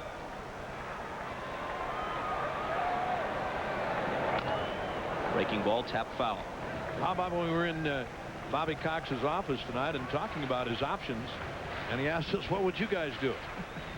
What'd you guys do? I'll do what you guys want to do. That's what he said. He's great. He really is. What a great guy to talk to. Doesn't hold back anything. Siegel, obviously.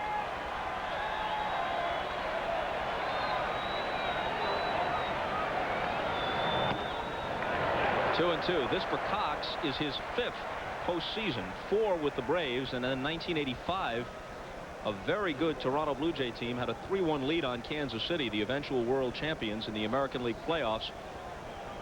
And Kansas City won the 5th game at home and the 6th and 7th in Toronto, and did the same thing against the Cardinals, down 3-1, and came back to win the World Series, although the last 2 were at home in that instance.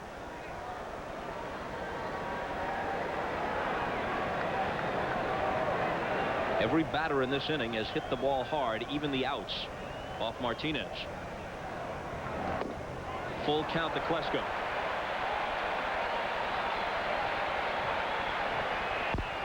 If I'm Mike Hargrove, I start to worry about Martinez because the Braves are not chasing a lot of pitches now out of the strike zone. And if they make him come into the strike zone, he is going to get hit. No action yet in the pen. Murray will play behind Justice, who will be running on the 3-2 pitch. There he goes, and here it comes, and he struck him out. But the Braves tie the game, and we're back after this from your local station. Monday, the Fresh Prince and Carlton are trapped by a big, bad boyfriend. We're not really here! And a ball outside. Since they sawed Albert's bat in half after Game 1 of the division series, he's managed only 1 home run. That was off Bob Wolcott in Game 1 of the LCS in Seattle, and generally he hasn't hit well. Are you making a statement there? I'm just asking a question, really. I'll tell you what, he's seen a lot different pitching too than he saw in that series. When they keep throwing balls away on you, away, I mean, it's tough to hit them. I wouldn't check anybody's bat for cork either. There it is again, outside a ball, and he chased it. I mean, when you're an Albert Bell, I mean, he can take you deep in any part of the ballpark. Sooner or later, he's going to look out there and hit one deep to right or hit one out. Both these pitching staffs have done to good teams and great hitters what those teams and hitters never experienced during the regular season. The Indians shut down the two Martinezes and even Griffey to a certain extent for Seattle. Completely shut down Vaughn and Canseco in the heart of the Red Sox order. The Braves held Cincinnati with Sanders and Gant doing almost nothing, especially Sanders held them to 5 runs in 4 games. Shut the Indians out with Maddox on 2 hits last night. That adage about good pitching stopping good hitting has never been truer than in this postseason. Seattle got only 12 runs in the LCS against the Indians. That's a record low in any postseason series that went 6 or 7 games. Well, the reason for that, Bob, is that good pitchers can always get to hitters' weaknesses. Average pitchers can't get to their weaknesses. You have to be able to pitch to a hitter's weakness to keep them under control. 2-2 pitch to Bell, and the count runs full.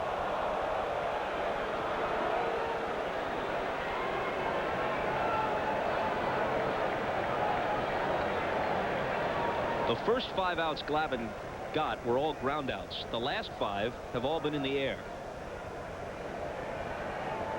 I'll ask Joe after this pitch if he attaches any significance to that. Struck him out, which is the first K put in the scorebook tonight by Glavine. Before we get to Joe's response, let's pose a question.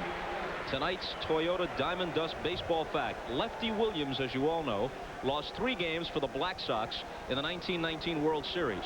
Might not have been trying to win them. Which former Yankee is the only pitcher to lose 3 games in 1 World Series? Do we have to have it now?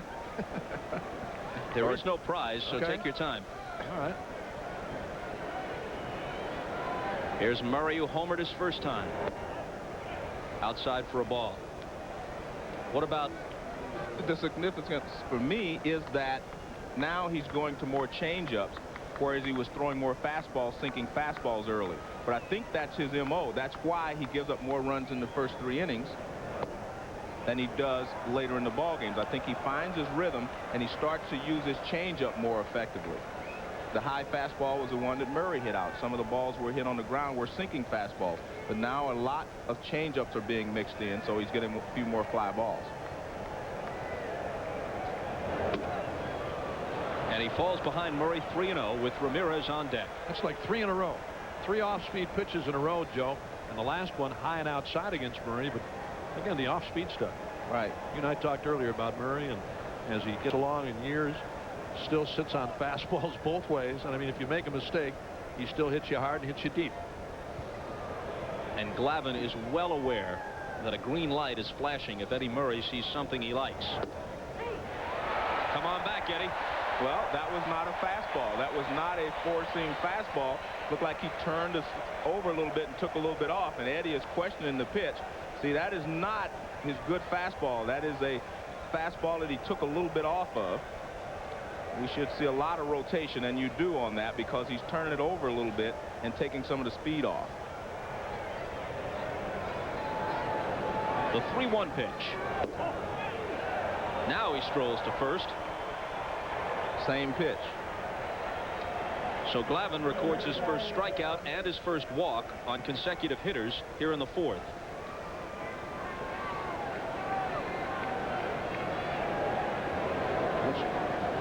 Jimmy Williams, that's the Braves third base coach. They want him to play behind Murray at first base. At least that's what he thought. I thought he was saying, but now he's changing his mind. At first, they wanted him to play behind Eddie Murray at first base. Here's Ramirez, grounded out his first time. He is 6 for 37 now in the postseason, and 4 of those 6 hits came in 1 game. 4 for 4 with 2 homers in Game 2 against Seattle at the Kingdome. Apart from that 1 game, he has been a confused young hitter up there. You know, and for the most part, Bob, and we watched him last night and here tonight, anything down and away, he's still trying to pull. Hits this ball hard, though, and it drops in for a hit. Actually, that was an example of what you're talking about there, Bob. That was a sinking pitch away, and he actually hit it. Look, it was a line drive, but he broke his back. That was a good pitch there by Glavine, and he did try to pull it. See where this pitch is? Down and away. He tries to pull it, breaks his bat, but he hits a line drive. You have to be very strong to do this. Right out there on the end of the bat, but he's strong enough to get it over the infield, get a line drive. He's got excellent power the other way, John. As I said, I'm surprised throughout this series thus far and the league championship series that he hasn't made his mind up a little bit more to really try and go the other way. I mean, he did it when he hit the 2 home runs in Seattle. He hit one to deep right center. And as he talks with Davey Nelson, the Indians first base coach, I mean, he can't hit that way. He's going to be a good hitter. I mean, he's a solid young hitter now. Here's a kid hits 23 years old with 31 home runs this year, and I mean, tremendous power, and he hits for average. Thome stands in and takes a ball. He's 0 for 1. His 8 postseason RBIs are the most on the Indians squad. Well, you see, he's done very well this year against left-handed pitching. 275, that's a good average for a left-handed hitter against left-handed pitching. He didn't hit with much power, but yet he improved his average a lot. 1-1.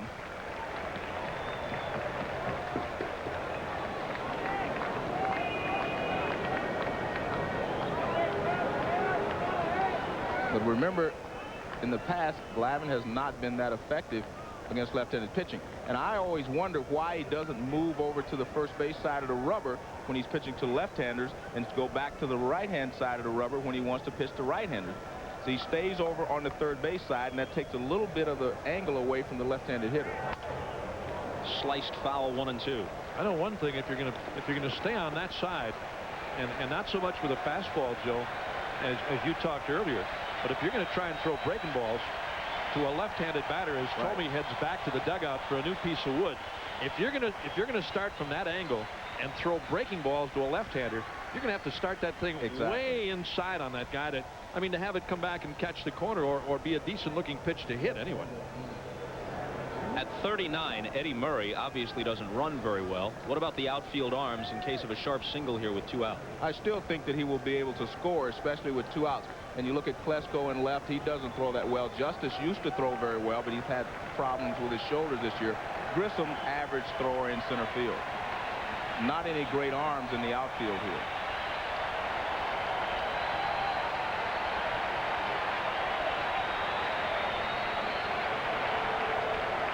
The 1-2 pitch, called strike 3. 2 strikeouts in the inning. 2 men stranded. Still a 2-2 game.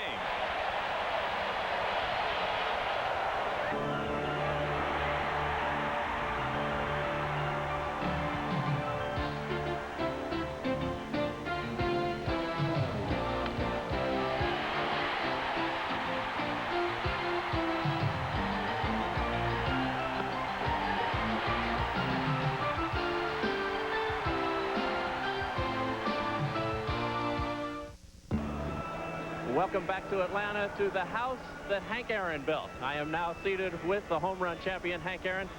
Hank, this stadium will go down. It'll be torn down in a year from now after next season. Does that disappoint you? Does it bother you? A little bit, but you know, like everything else, time has to progress, you know. Should this be preserved as a historical monument? I think in some parts of it, I think it's going to be historic, you know, going to be preserved. I don't know whether the home run or whether the statue outside, I think some of it will be preserved. Right now the plans are to keep the wall. Is that enough? Will that satisfy you, or are you still disappointed in it? No, I'll be satisfied. That's fine. You know, this is a brand new stadium we building over across the street, and it's going to be fine facilities for the Atlanta Braves. Hank, you don't come to many games. Is there a reason why? No, you know, really, and people ask me why I don't come to many games. You know, I can probably stay at home and enjoy the game probably as much as I want to. I know exactly what's going on. You know, like last night I got a chance to see Maddox pitch. I got a chance to see Hershiser pitch. And I knew exactly what they were throwing. I knew exactly what pitches everybody was swinging at, and I was fine at second guessing.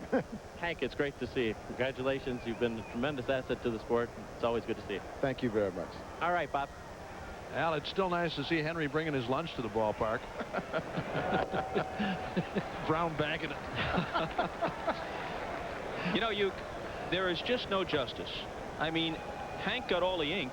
You cleared waivers 755 times.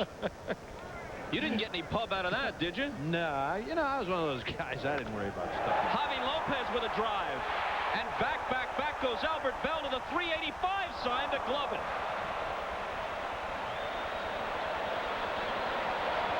Could not go another half step. Well, the more you see of Javi Lopez, the more impressed you become with not only his power, but his hitting ability. He is a good hitter, handles all the pitches. This is a breaking ball. He handles it well. He just barely gets under it, so he doesn't get it out of the ballpark. But he is a good hitter. He hit over 300. He is just a fine hitter. And a fine receiver as well. Joe, did you see the look on his face right before he made contact? I mean, he knew what the pitch was going to be all the way, sitting on it, and I mean, he was gritting his teeth, biting his lip, and just missed. Now Belliard.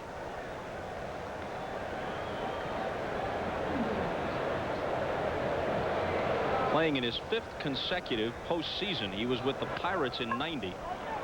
And now 4 straight postseason appearances as a member of the Braves. The breaking ball is a comebacker. Martinez takes care of him. And that brings us to tonight's Toyota Diamond Dust answer. Which former Yankee is the only pitcher, other than Lefty Williams, whom we mentioned earlier, to lose 3 games in 1 World Series? A guess? 1981. I'll say I'll say Frazier. George Frazier, correct. Who? George Frazier, the right-hander, no, correct. I was talking about the fighter. Well, it wasn't Joe Frazier. Yeah. It wasn't Smoking Joe. It was George Frazier, who was not smoking in that postseason. He lost 3 games against the Dodgers out of the Yankee bullpen as Tommy Lasorda's team won the World Series. Joe Frazier lost 3 too, so I was close. Glavine struck out his first time. Fastball called strike 0-2. Doesn't Henry look great, Joe? Yes, he does. He really does. He threw out the first ball tonight and enjoying life now. And as he said, sees a game whenever he wants to. And wife Billy with him down there.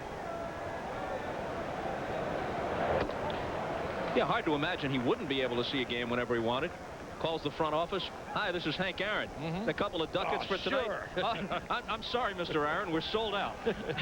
Sure, it's Hank. Cut it out.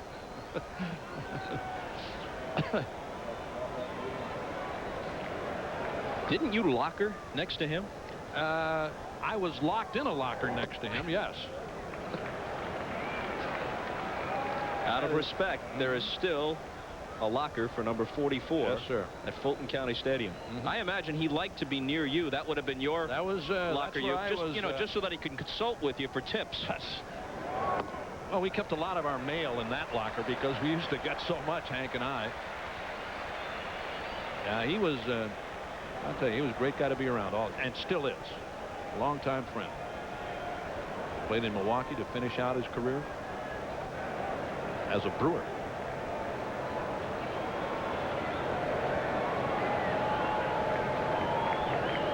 Counts full to Glavine, and he draws a 2-out walk. Martinez has nothing like the command he had in Game 6 at Seattle. No, as we said earlier, Bob, in talking about his location tonight, he's been upstairs a lot, and for Dennis to really be effective, I mean, the Dennis Martinez that we know as he misses on a low fastball to Glavine. The Dennis Martinez that we know is sinker, slider, fastball inside to move you back, curveball once in a while, and basically downstairs. In that game in Seattle, I mean, he was on or off the outside corner depending on who you are, right-handed, left-handed batter all night long. I never saw him pitch better than that one.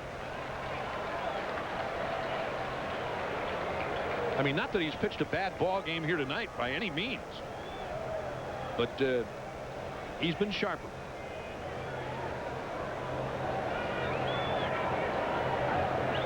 Want to know to Grissom. Comes down sidearm. A chopper to short. Vizquel to Baerga covering. And they leave a man. And after 4, this game is still knotted at 2. For Tom Glavine and several Atlanta teammates, this is the 4th trip to the postseason, 3rd trip to the World Series. They still haven't won it all. Here's Glavine on that topic. I think as a player, you kind of wonder how many chances you're going to get. And for this group of guys, we've had a lot of chances. And, you know, when you look around at the Don Mattingleys and the Dale Murphys of the game who don't have that many opportunities, didn't get that many opportunities, you have to wonder how many you're going to get. And, you know, so that's a concern. And obviously with the ever-changing economics of baseball, you wonder how long an organization is going to be able to keep a team like this together. So from those two standpoints, there's a sense of urgency. On On the first pitch, Pena hits it hard, but Justice runs it down and right. You know, Glavine mentioned the changing economics of baseball. He would know better than most. He's the Braves player rep, and he was among the most visible of the Player Association guys during all the labor strife, and the fans really took it out on him when they put the uniforms back on. Glavine, who was a very affable guy, well-spoken, he really took some abuse from the fans, and he was an upfront guy. He said, it's understandable. We took the game away from them, owners and players both. I understand that they need to vent some frustration. Bud Selig, with a guy who played for him briefly in Milwaukee for a couple of years at the tail end, Henry Aaron.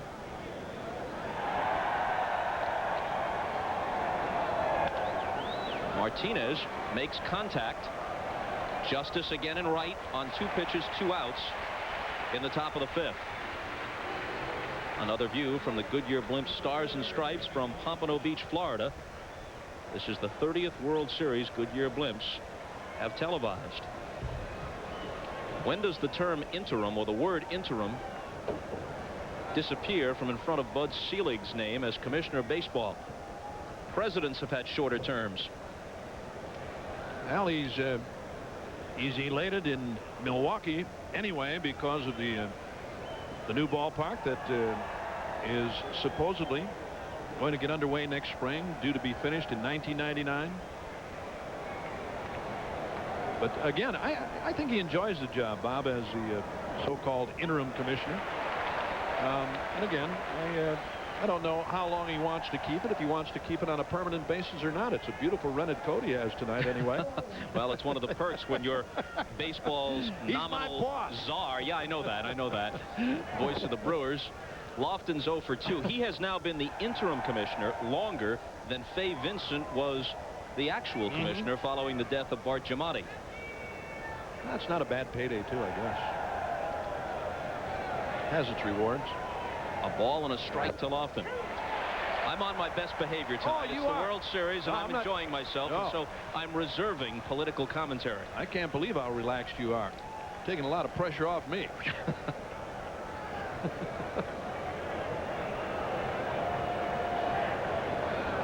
The 1-2 pitch. Slapped to third, knocked down by Jones. He'll have to hurry. Hesitates. No, safe.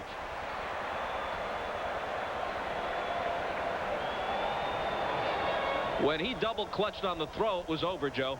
Well, the ball was hit sharply. He knocked it down. He still had time, but he did not get a good grip on it.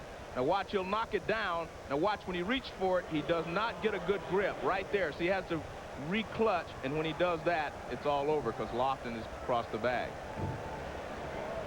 The same play. Now watch, he knocks it down. He should have made the play originally, but when he reaches for it, he still has time. But he just does not get a good grip on it. He has to double clutch, and you can forget about it. That should be an error. And it is, and the totals are now identical, 2-3-1 for both clubs. Let's see how long he waits. Doesn't go on the first pitch. Outside, ball 1. Glavine does not have a great move to first base, but he varies his delivery to the plate. He will use a slide step occasionally, and other times he will go to the high leg kick. He will just continually change his motion and his pattern, which keeps the base runner off balance. And we're talking tonight with Bobby Cox, too, in his catching situation here with O'Brien and Lopez, and we were talking about which would be the better of the two as far as throwing goes. He said they're both outstanding throwing catchers. This guy's got a great arm. Talking about Lopez, and I've seen O'Brien, and you have too, Joe. He's a super receiver with a very good arm. You see the difference there? He used the slide step there. He went very quickly to the plate. Other times he will take a little more time. But the Braves pitching staff overall really do not hold runners very well. Glavine did not have a single pickoff during the 1995 season. Now with the count at 2-0, the option of the pickoff is all but 100% of the pitch out, rather, is all but 100% removed. So let's see what Lofton does. Not going again, and Vizquel taps it foul. Well, because he's changing his pattern to the plate. He used the slide step, then he lifts his leg, and so far Lofton has not been able to figure him out.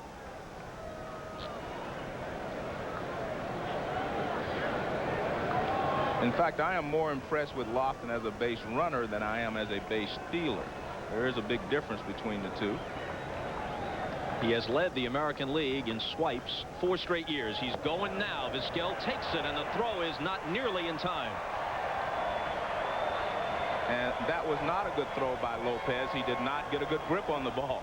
Maybe there's something on the ball out there, because Lopez did not have a good grip on it. The ball seemed to slip out of his hand because he does have an excellent throwing arm. Lofton doesn't get a great jump. See, there's the slide step, but he gets a good enough jump so that when there's not a good throw made by Lopez. Now watch how, see, right there, he doesn't have it, and he bounces it to second base. He just did not get a good grip on it when he transferred it from glove to hand. The pitch was a ball, so now the 3-1 bounces in front of the plate. Lofton's going to go to third on ball 4. And Baerga will have an RBI chance. Runners at the corners with 2 out. Well, this is why I think he's a good base runner. He sees the ball go down, and he immediately anticipates that it's going to be a ball's going to get away from the catcher. Watch Lofton behind you. The ball bounces right away. He's going. He does not wait to see how far the ball bounces away. He's on his way right away, and that's what a good base runner will do. He anticipates the ball being in the dirt and bouncing away. You have to anticipate things as a base runner, and that's what Lofton does pretty well. So a walk and a wild pitch on ball 4. And the hitter is Baerga, with Lofton at third and Vizquel at first. And Vizquel could be running here. He stole 29, and they'd be hesitant to throw through with the daring Lofton at third. Baerga grounded to short and fly to deep left. Ball strike 1. I don't think they will let him go until Baerga falls behind the count, maybe 1-2, or gets 2 strikes. I think until that time they will give Baerga a chance to drive in the run. Klesko way off the line and left. Now, Baerga, unless you really give him something off speed, Bob, and inside, he's not going to pull you. He's going to be left center to center right with power in the gaps. But again, as I said, if you give him something off speed, a change of pace or a breaking ball up that he can really jump on, that he'll pull. Saw him homer to dead center in the pennant clincher off Randy Johnson, no less, in Seattle last Tuesday. 2-1. You know, Joe, in talking about this ballpark, which they have named the launching pad, there have been a couple of balls hit tonight that I thought had chances to go, and especially the one by Lopez that really didn't carry that well at all. Well, the last couple of years the ball doesn't seem to carry as well on certain nights because I think the wind has an effect on the ball. Not going on the 2-1 pitch, which is sliced foul. Well, even the ball Eddie Murray hit out, he stood at the plate like it was a no-doubter, and it didn't get over the wall by all that much.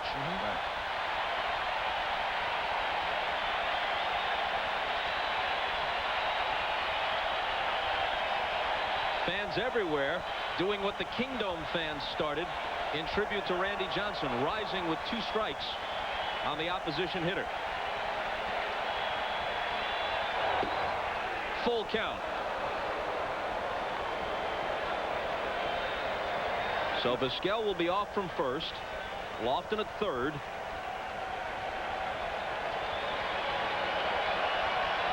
Tied at 2 in the top of the 5th. Glavine still will not give in to Baerga on this pitch. Right field, Justice coming on, has it.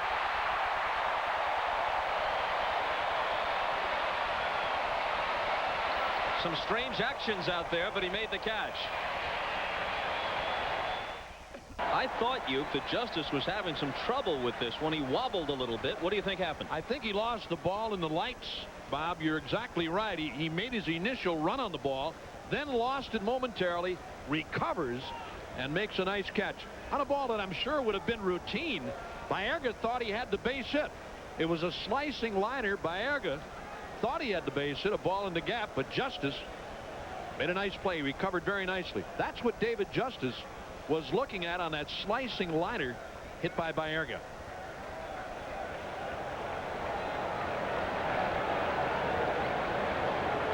Lemke as we go to the bottom of the 5th. Browns 1-2 Baerga. And there's the first out. NBC's new Friday lineup is heating up with an all-new episode of Unsolved Mysteries. That's followed by Dateline and part 2 of the season premiere of the acclaimed drama series Homicide. You know, Robert Stack doesn't look all that different than from the Elliot Ness days, except he's in color now instead of in black and white. He's still solving them, though. And Walter Winchell isn't narrating it anymore.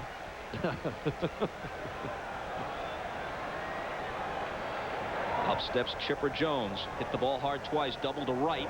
Sacrifice fly to left. Let's see if Thome can chase this one down. No.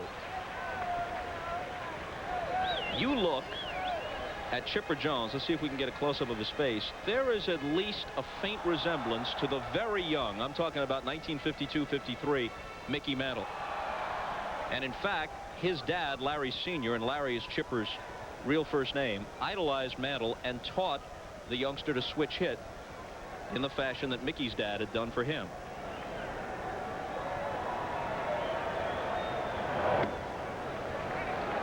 You know, I'll tell you a guy who he reminds me of. There is Chipper's wife, Karen Jones, and you may remember him, Bob. I'm sure Joe has seen a picture of him from time to time.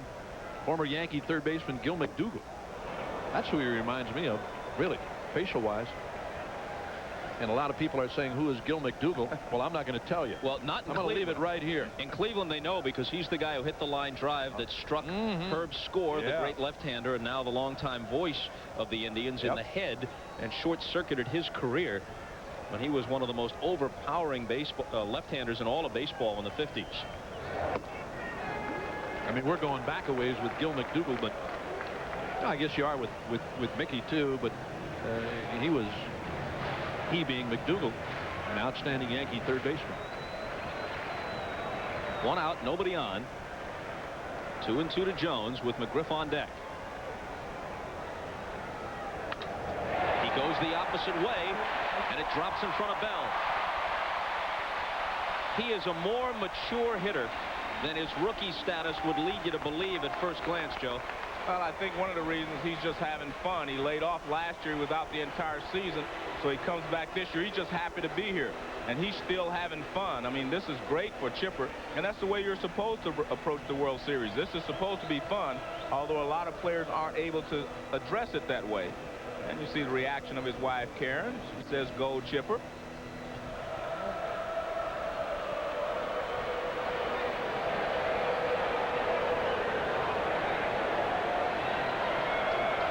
McGriff grounded to Martinez, then hit another comebacker, which Martinez deflected to Baerga for a 1-4-3 putout. So he's 0 for 2. Had the homer last night. McGriff is one of those hitters that the more he sees of you, the more he adjusts to what you're trying to do. He can do a lot of different things. He can go the other way with you, and he can also pull you. And because Martinez is pitching him away, I expect him to find a gap in left center or right center, because he stays pretty much back through the middle when a guy stays away from him a lot. He'll climb the ladder if you make a mistake at the letters or even shoulder high and wallop that high pitch out of the park by pulling it. But he'll also drop the bat on the ball, inside or outside, and golf one down the right field line or take you out to the opposite field if you pitch him low and away. 3-0. And especially if you're talking about a guy who does not throw an excess of 90 or somebody in the middle 90s to high 90s. There are a lot of guys that can jump on anything middle 80s to lower 80s upstairs, but those guys that can give you the extra heat upstairs, Bob, they're a little tougher to jump on. I don't care how good you are as a hitter. Any guys who throw in the high 90s, middle 90s, a little tougher. Hershiser couldn't get it past him last night.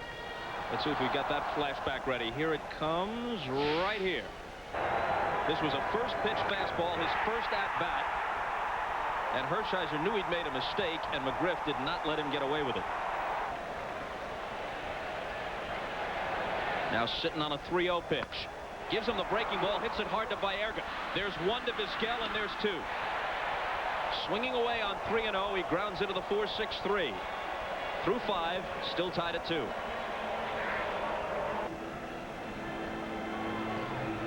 On to the 6th. Neither Glavine nor Martinez is truly mowing them down, but it's still a 2-all game. Glavine is 29. Martinez is 40. Martinez is a grandfather already, has an infant grandson. And here's another indication of the difference. Glavine's younger brother, Michael, was a Class A teammate, a first baseman in the Cleveland organization, of Dennis Martinez's son, Dennis Jr. They were both at Burlington, the Class A farm of the Indians this year. Dennis Jr. a pitcher, and Glavine's younger brother, Michael, a first baseman. All even tonight, and neither one with his best stuff. If either one of these guys is around come the 9th inning, I'll be surprised, and I think you fellas will too. I'm surprised at that last story. Here's Bell. I live to raise your eyebrows. I know you do. I love it too. Do you believe it, Joe? Say it ain't so, Joe.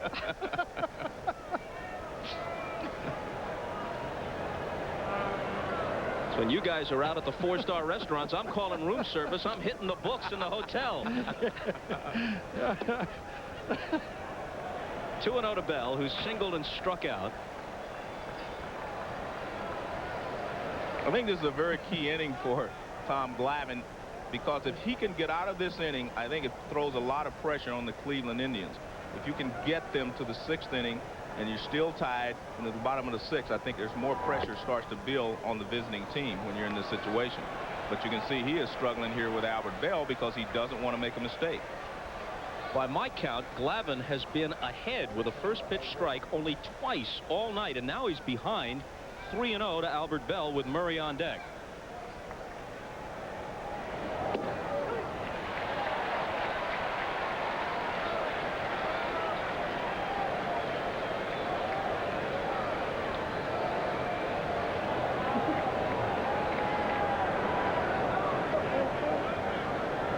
Albert came into the postseason sizzling. 31 home runs in August and September, tying Babe Ruth's September record with 17. And a walk to lead off the 6th.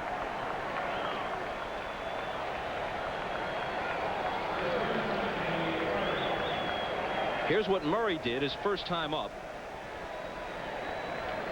After a single by Bell, high fastball, and he takes it out over the left field wall. Klesko had no chance. That made him, Joe, the 3rd oldest player to homer in a World Series game. And look who's number 2 on that list for the Phillies against the Orioles in '83. You mean I was still playing that when I was 40? You were still thrilling them. You weren't playing. You were thrilling them.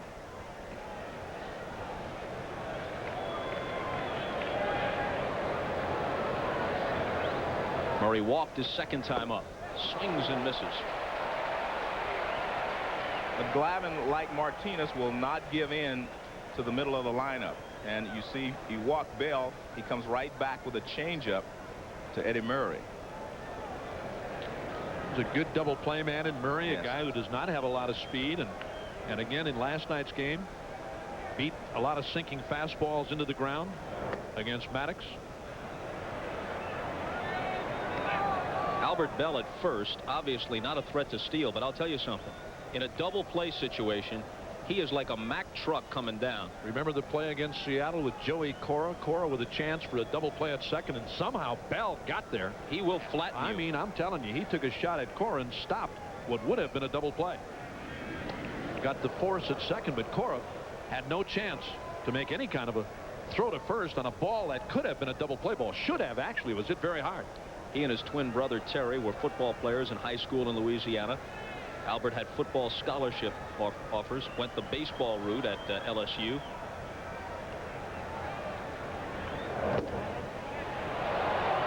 Two and one. A lot of those big outfielders like to run over a little second baseman. I mean, that's what they do for a living. They love to do that. A lot of times they tried to run over a second baseman who wasn't there. Yeah, that's what you have to do. You have to make sure you're not there when they get there.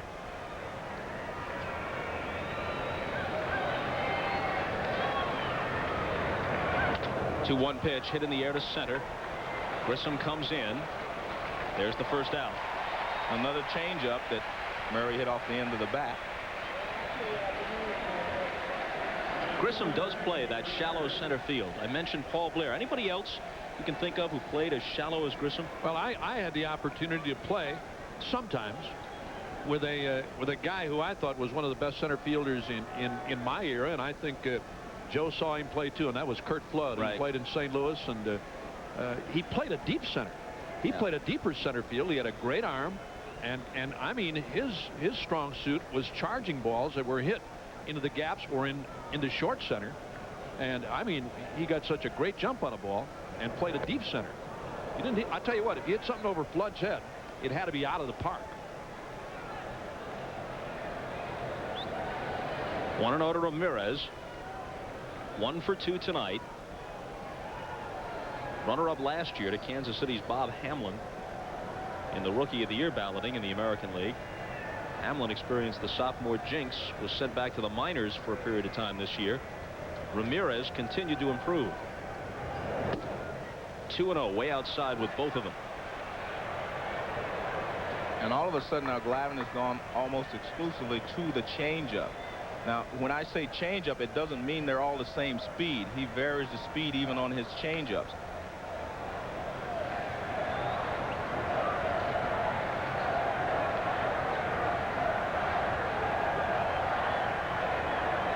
Bell at first with 1 out on the 2-0 pitch.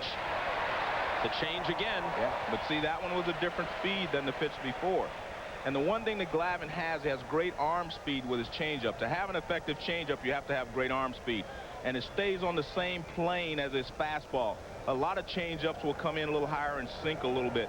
His, look at it, it's like a fastball, stays on the same plane, but the speed is different.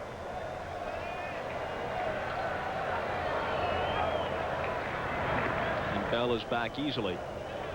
You're seeing a pair of outstanding professional pitchers. Glavine in the prime of his career, 3-time 20-game winner, who is trying to find a groove. Right. Now he is just hanging in there and trying to find that comfort zone and get that mastery. He's never had it for more than a few batters at a time tonight. And the same could be said of Martinez. 2-1 pitch. 3 balls and a strike. But you know, he's in the area where you as a hitter, and if there's somebody on it, you got a chance to knock in a run, or you're in a tie game, and you're a Ramirez or a Murray or a Bell, somebody who can hit the ball deep. You hate to walk. I mean, guys like that are up there to hit the ball deep and hit it hard. And that's what Ramirez wants to do. If there's something close and you think you can reach it and hit it hard, you go. Like that, yep. But he couldn't catch up with it. Glavine has walked 3. He's thrown a wild pitch, and he has consistently been behind Cleveland hitters. A call just received in the bullpen. That was the bullpen coach, Ned Yost, and there is activity for Atlanta. Thomey's on deck. A small chance that he could be going on 3-2. Albert Bell with about a 4-step lead. He doesn't want to get picked off in this situation, not with Ramirez up there sitting 3-2 and only 1 out. McMichael and Bourbon. Left-hander, Bourbon.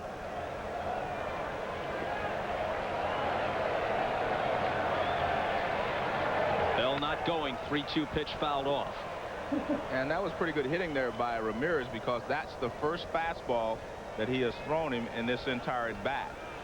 As you see, Ramirez punished lefties this year, but I don't know that stat applies here, because left-handed hitters do better against Glavine, as we mentioned at the beginning of the game, than righties generally do. Saw Ramirez shaking his head. He had a good pitch to hit there, Joe, and missed it. I mean, just wasn't on it all the way. Struck him out. And you just know after he throws you a good fastball, he's going to follow that with a changeup. But speed here, it looks like until you swing, you think it's a fastball, and all of a sudden it's not there yet. And he was a little late on the fastball the pitch before. Hey, you could see him that time, Joe, reach for that change of pace. He was out on his front foot and really tries to extend himself to get it. Glavine on some of those changes, Joe, it almost has a screwball type effect, running down and away or running away from a right-handed batter with the off-speed stuff. Glavine's 3rd strikeout. He recovered from 3-1 to get it. Thomey cuts and tips it foul. for strike one. But what a good changeup does to a hitter, it makes him slow his bat down, and then he has to try to speed it back up for a fastball. And that's what Maddox does so well. He makes the hitter slow his bat down, and then all of a sudden he'll throw you a fastball, and you have to try to catch up again. Maddox threw 93 pitches in a complete game last night. Glavine is at 98 in the 6th.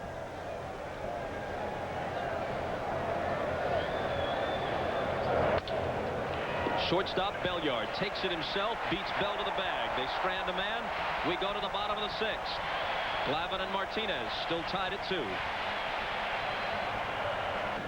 David Justice was part of those worst to first Atlanta Braves from the basement to the pennant 1990 to 91. We asked him before the series began what the difference is between the 1991 Braves and now this Atlanta team in its 3rd World Series of the decade.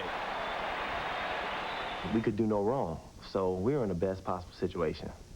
But now, you know, it's a lot different. The expectations are so high for our ball club, and you know, if we win, great. If we lose, then everybody's going to probably hate us here in Atlanta. So it's kind of tough, you know, what we got to deal with now. But hey, I wouldn't trade it for the world. I mean, this is my 6th year in the big leagues, and I've been to 3 World Series now, you know what I mean, and another playoff, you know, against the Phillies. So only thing more I can ask for is a World Series championship ring. The World Series of 91 on the short list of the great World Series ever played. Twins and Braves battling through 7 taut games, most of them 1-run games, some of them extra innings. Then the next year they went 6 against the Blue Jays and lost the 6th game here in extra innings by a run, a man at 3rd, the tying run at 3rd, when their last hitter Otis Nixon tried to drag a bunt and almost beat it out as the series ended. The 1-0 pitch to Justice, who has walked and delivered an RBI single, just his 2nd run knocked home in this postseason. I think what Justice was talking about is they have put a lot of pressure on themselves, especially in '93 when they played the Phillies and they were not capable of backing it up. They put a lot of pressure on themselves this year, but I think they're a much better prepared team to be able to handle that. In there, 2-1. And, you know, no matter who you talk to, Joe, no matter what the sport is, I mean, it all boils down to a ring. I mean, the championship ring. That's the finality. That's it. You've got one from the '64 Cardinals, don't you? Yes, and 2 more payments and that baby's mine. Long-term installment plan. 3-decade installment plan.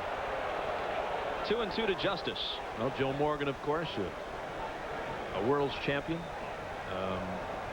It's something nice. It really is. It's something that you always look back on, and as we've said many times, a lot of players and great players who have never had the opportunity.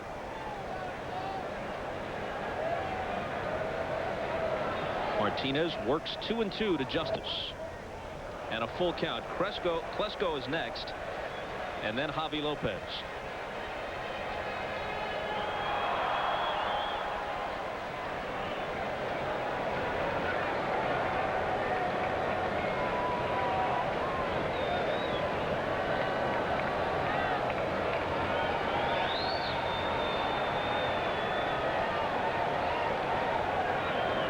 Two pitch, breaking ball, hit hard the other way. Albert Bell can't get to it, and now the ball gets past him, and on his way to second is Justice. It could be scored a double, it could be scored a single and an error. If it's the latter, it's the 4th postseason error in left for Albert Bell. Well, when the ball was first hit, I thought he had a chance to get it, but as we talked earlier, Justice will go the other way. And he lines us down there. Bell is there, but he just does not feel the ball. And when it bounces away, of course, Justice goes into second. And Bell is there. Just bad fielding. Got to be a single and an error as far as I'm concerned. Yeah, it can't be a double. Yeah. It is. Single and an error.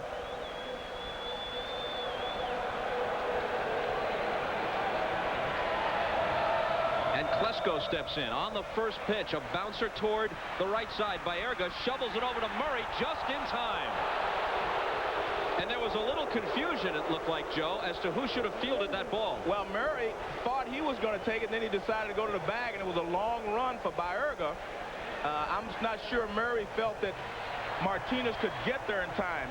Look, now Martinez is not way ahead of the runner, and he didn't take a good angle. So all of a sudden, the ball takes a bad hop also, and Baerga makes a good play. But the real point is Klesko gets the job done. He pulls the ball to the right side, moves the runner over to third base, and on that replay, you can see that Klesko is clearly out at first base. But again, nice play by Baerga, but good hitting there by Klesko. Mark Wiley, the Indians pitching coach, out again for another visit with Dennis Martinez. You're right, Joe. That ball took a funny little hop on Baerga and almost got away. I mean, he had a spirit at the last moment. But Klesko again did the job. Watch this little hop right at the end. Watch Baerga. That was an easy bouncer. All of a sudden it takes a quick little spin to his right, or to his left, I should say. Watch it now. You think you get a better angle here. Watch this ball take a funny little skip right there. Baerga had a routine play up until then. Had to take a couple of quick steps to make the grab and then the toss to Murray. Martinez will stay in to work to Lopez. Eric Plunk, a right-hander, Alan Embry, a left-hander, are throwing in the bullpen for the Indians. The infield's going to come in. I like this young hitter. I think he'll get the job done. Grounded out, line to deep left. And a called strike. He pinned Albert Bell to the 385 sign in left center his last time up, narrowly missing an extra base hit.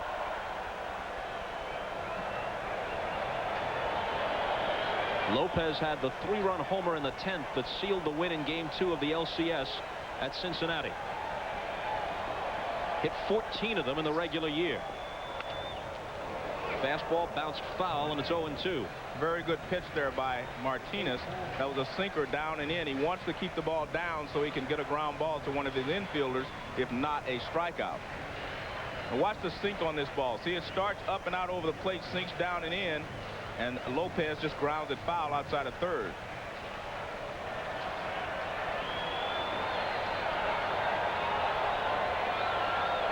Justice at third with one down in the bottom of the 6th. Cleveland 2, Atlanta 2. And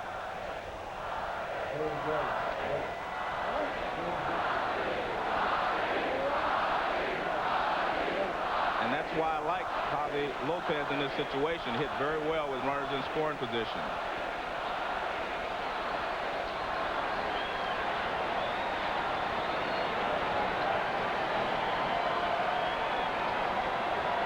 Atlanta leading the series, of course, 1-0 after winning 3-2 last night.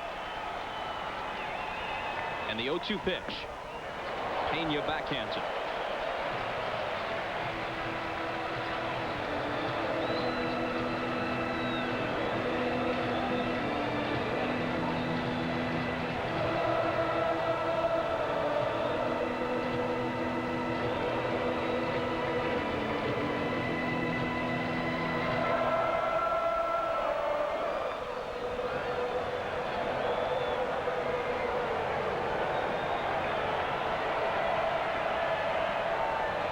The infield in, the 1-2 pitch, sidearm, and he got a piece of it. You're going to drop down on any right-handed hitter. I mean, if you're going to try to intimidate him a little bit, you've been coming over the top and throwing the low inside sinkers and what have you. If you're going to come sidearm, you better make sure that it's not from the middle in. I mean, middle out. There you see it right there. That wasn't a bad pitch. I mean, Lopez got a piece of it, but it wasn't the best of pitches for Dennis Martinez. You want the ball down low and away if you're going to throw a breaking ball. And I mean, if you're going to throw sidearms sometimes, Joe, and try to intimidate a guy with a good fastball down and in to back him out of there, but not in that area. Another 1-2 pitch. Sidearm again, in the air to deep center. This at least gets a run home, maybe more. Lofton will watch it leave.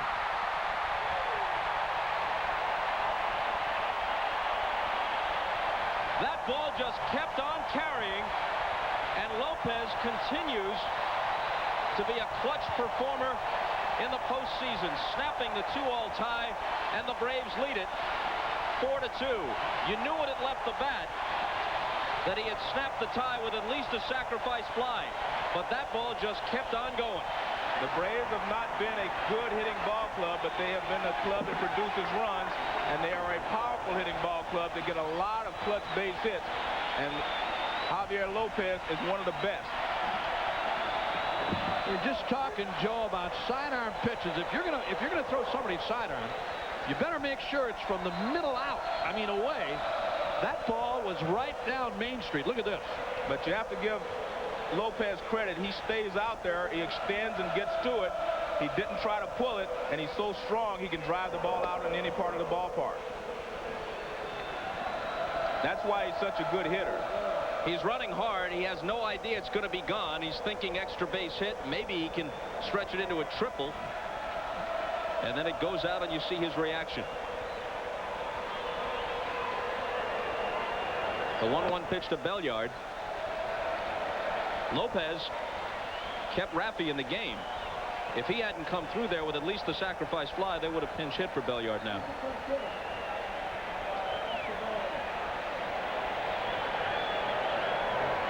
He's 0 for 2.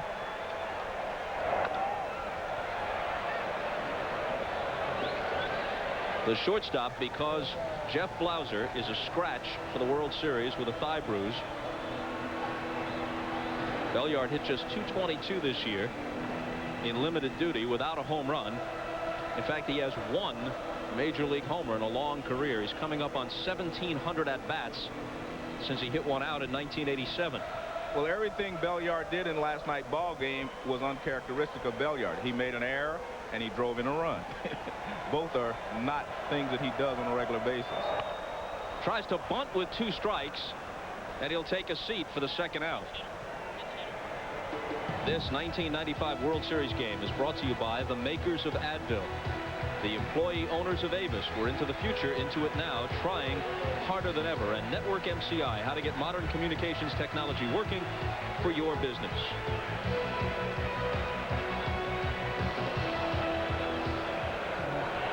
Dwight Smith is going to bat for Tom Glavine. Now that he's got the lead, Cox is not going to let Glavine go any further. Well, Bob, in the past, the bullpen has been a liability for the Atlanta Braves. Now it is a security blanket. They have a very good bullpen, and it really showed in the LCS against the Reds. They did not give up any earned runs. They went extra innings a couple of times, but they did not give up anything. And this is his security blanket now, as whereas in the past World Series, it's always been a liability. And the breaking ball is low to Dwight Smith.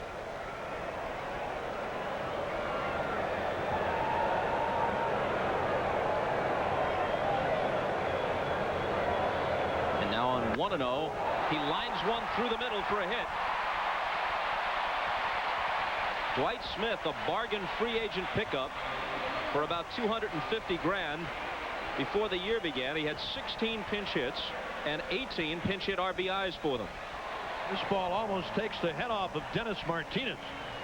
Again, a pitch right down Main Street. And Smith right on it. Martinez with the glove up, about a day late and $1 short on a bullet right back through the middle.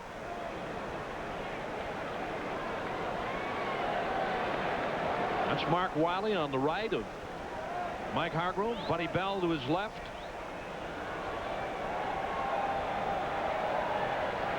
They'll allow Martinez to pitch to Grissom, and a called strike. Marquise is flied out, then hit by a pitch and grounded out. Well, one of the reasons they're leaving Martinez in there with 2 outs is they hope he can get out of the inning, because he's the second batter in the top of the 7th inning. So they would like to use him to get out of this inning and then pinch hit for him in the 7th. That's why they're leaving him out there. Well, and after all, the damage has already been done. So if he can struggle and get out of this inning, it'll allow Hargrove not to use 2 players. He can only have to use 1. Approaching the number of pitches where, regardless of the score, they'd be thinking about having him finish his night.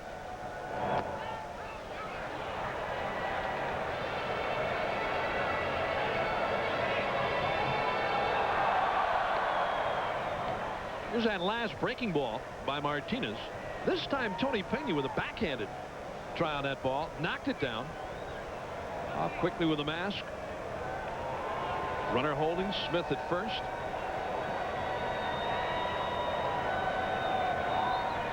Here it is on 1-1 with the runner going, and it's hit through the hole. A hit-and-run single. Smith to third. And Hargrove may no longer have the luxury of letting Martinez try to finish the inning, so he can hit for him in the top of the 7th.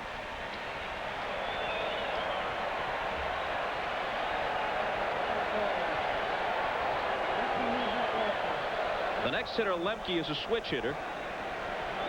It's Hargrove to the mound, not Wiley, and that means a change.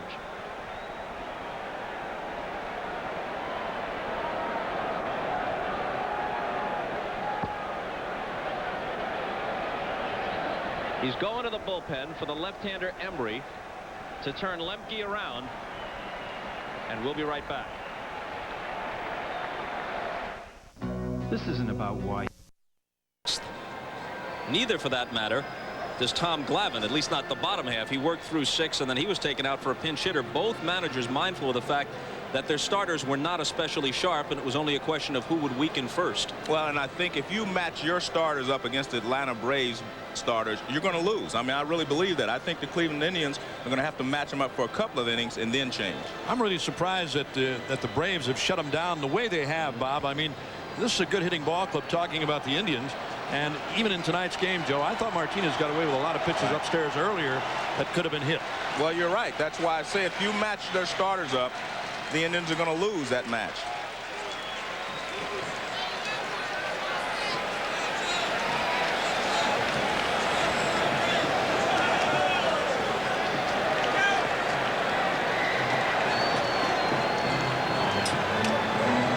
Alan Embry up and down 3 times between Cleveland and their AAA farm at Buffalo this year. Throws very hard, mid-90s.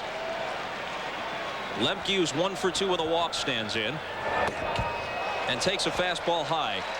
Just a single to open the inning. Moved to second on an error on the same play by Albert Bell. After a ground out by Klesko, Lopez homered over the center field fence to make it 4-2. Belliard fanned, bunting foul with 2 strikes. Then that man, Dwight Smith, pinch hit a single, followed by a Grissom single to right. And now it's 2-0 to Lemke. First and third, 2 out, 2 runs home. 4-2 Atlanta, bottom of the 6th.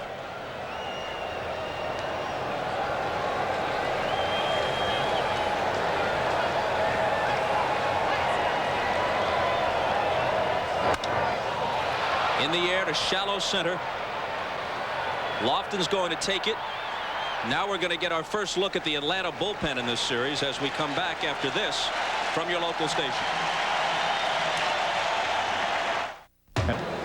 Well, Cleveland is the home of the new Rock and Roll Hall of Fame, but right now it's the Indian fans who are all shook up. Residuals must be good.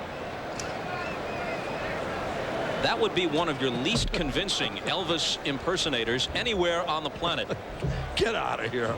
Come on. New pitcher, new left fielder. We go to the 7th. Greg McMichael works, and a strike to Pena. Mike Devereaux, the surprise MVP of the league championship series against Cincinnati, is in left in place of Klesko.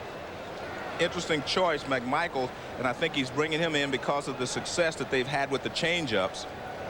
McMichael's best pitch, like Glavine, like Maddox, he features the changeup, and they have been successful in keeping the Indian hitters in check. So I think that's why they're bringing McMichael in this situation. Another one of those guys, Joe, comes from the side. Got to make yourself stay in there against him. He was signed a few years ago by the Braves after being released by Cleveland. Maddox and Glavine held Cleveland to just 5 hits in 15 innings. This is our first look at the Atlanta bullpen in the series. But Glavine really flirted with trouble. There were a lot of balls hit hard against him. He walked a few. He was behind on the count a lot. Chopper over the mound, charging is Lemke. He stumbles, he rights himself, and he gets the diving Pena at first.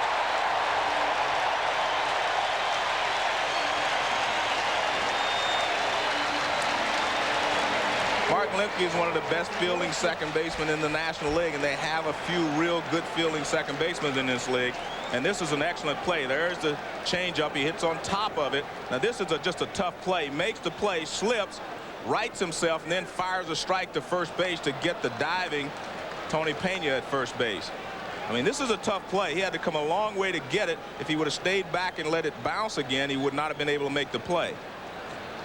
Bruce Fleming, the umpire at first, who missed a call in the 7th inning last night at second, has had a number of tough, close calls at first, and he's had a good night at the first base bag. That's not what Tony Pena thought on that call. He was out, though. Yeah, he was out. Good call by Fleming, and a good hustling play by Pena. Well, again, as Joe said, excuse me, Bob, what a play by Lemke. I mean, he stumbled twice, actually, Joe. Once when he tried to right himself, and then when he got off the throw.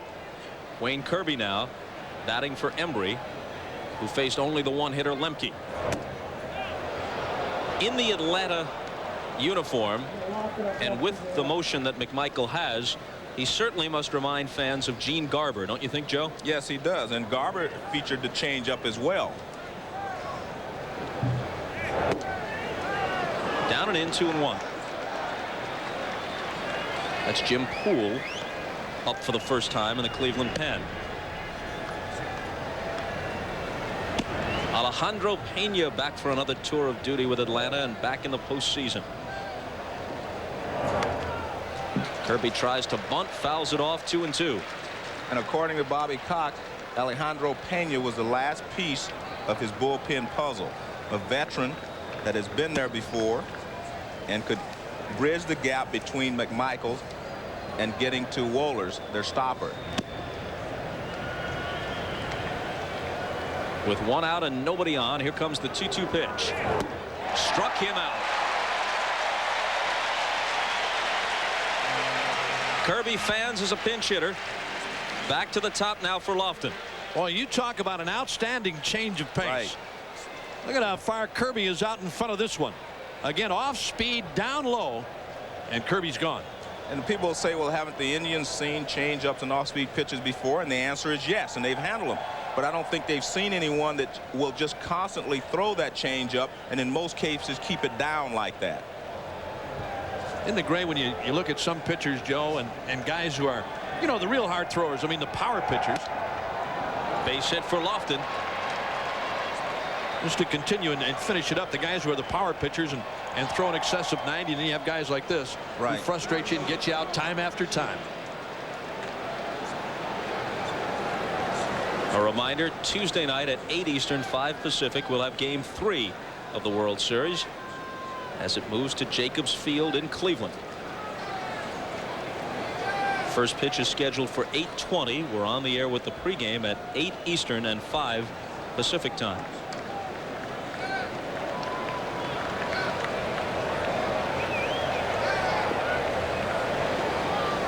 Vizquel 0 for 2 with a walk. Now this is a situation where I believe Lofton can go ahead and steal, and McMichael does not hold the runner very well, plus he throws a changeup and he takes a while to deliver the ball.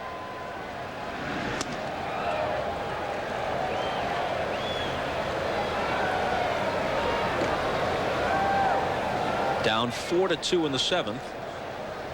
And you don't have a power bat at the plate here, so it's not a bad play to go for the steal and try and play for one and cut the lead in half. Well, that's the point. You still have 2 innings to go, so you try to get as close as you can. You do not always have to try to pick everything up at once when you're trailing late in the ball game. But you know, the way this series has gone so far, Joe, it looks like that might be the only option for the Indians. There he goes. The pitch down and in. The throw. He has stolen another one. He always goes in head first in the Rickey Henderson fashion. Well, he gets a pretty good jump, and again McMichaels doesn't hold the runner well. The throw, and you see a lot of bounce throws by the catchers for the Braves because they have to hurry, because they know that their pitchers are not holding the runners well, and the only way they can get them is a quick and perfect throw.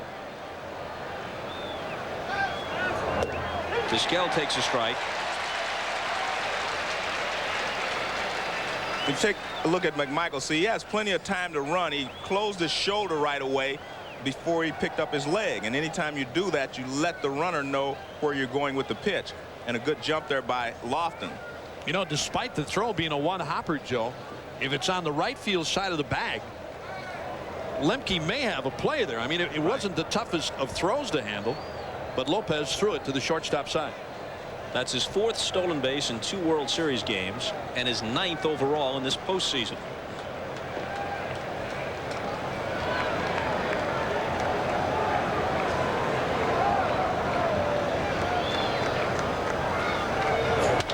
Now Vizquel lines one to left, and stumbling is Devereaux, and the ball gets past him. A run will score. Vizquel on his way to second, and he'll stop there. Well, when Devereaux came in, they had a superior glove in left field, much superior to Klesko, but just like that, a misplay by Devereaux gives the Indians a run. Well, the toughest job in baseball is a defensive replacement. You come in, it's a no-win situation. If you make all the plays you're supposed to. If you do not make the plays, you're a GOAT. And that's what happens here. Devereaux slips as the ball is hit pretty hard, but you see Vizquel knows he's going to catch it right away, and then all of a sudden he slips, then he overruns it, and he has to chase it. And Lofton comes in to score. I was going to say, Joe, he may have lost that one again. That one may have gotten up in the light standards above home plate here, just for that moment where Devereaux didn't see it. And then when he did, made the break and slipped, as you said. A 1-run game at 4-3. We're still waiting for the scoring. And ball 1 to Baerga. Again, one more time. As Joe said, he overran it. Once he made the commitment, there was no chance for him to come back. He slipped, went down, and Vizquel's in at second. Lofton's in. The Indians' 3rd run tonight. That guy's a better player than that. Yes. Score at E7. An unearned run. And a 2-0 count now to Baerga. Even though the balls would have normally been caught, that's a tough error right there. The guy did slip and fall.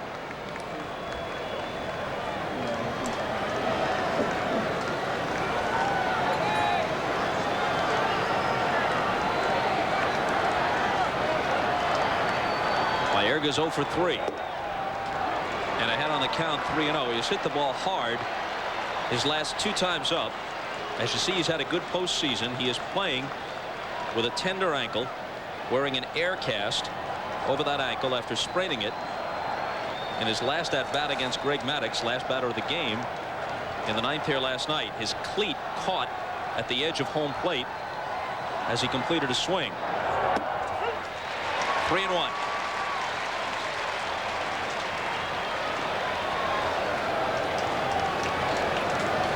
Albert Bell is on deck.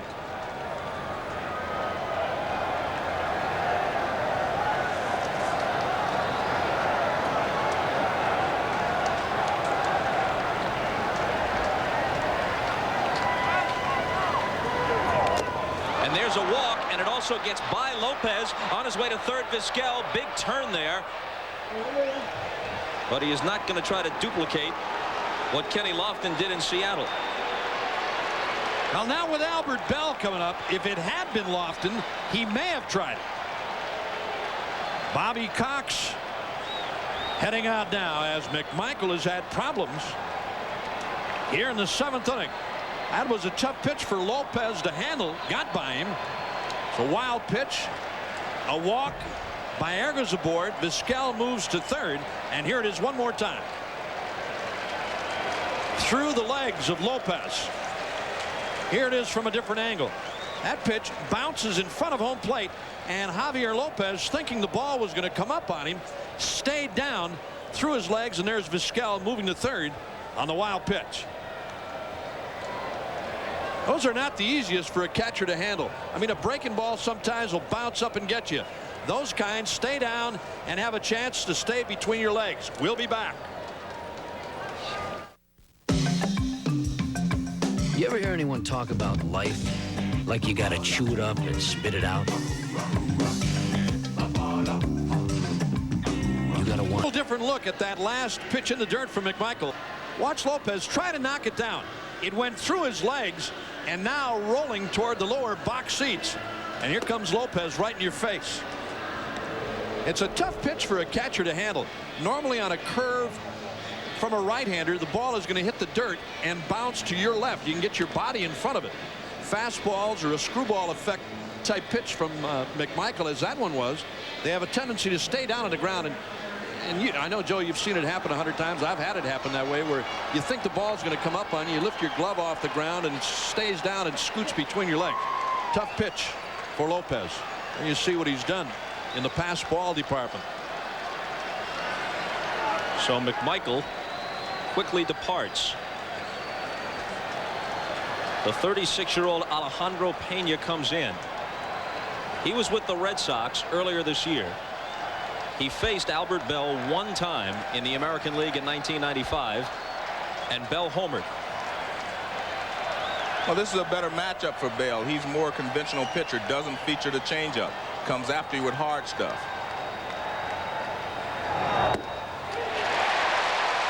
Strike one to him, first and third, a run home, 2 down in the 7th.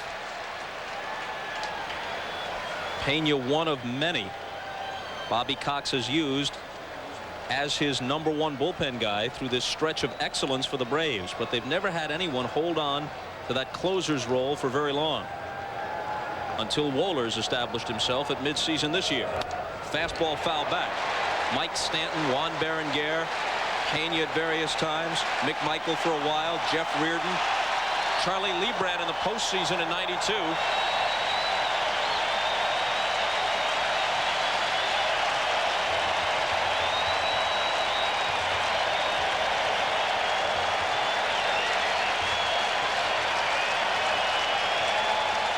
Pena quickly gets ahead of Bell 0-2.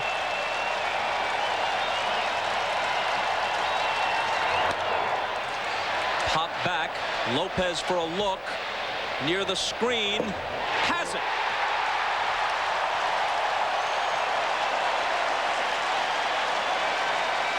They score 1. They strand 2. Stretch time in Atlanta. 4-3 Braves.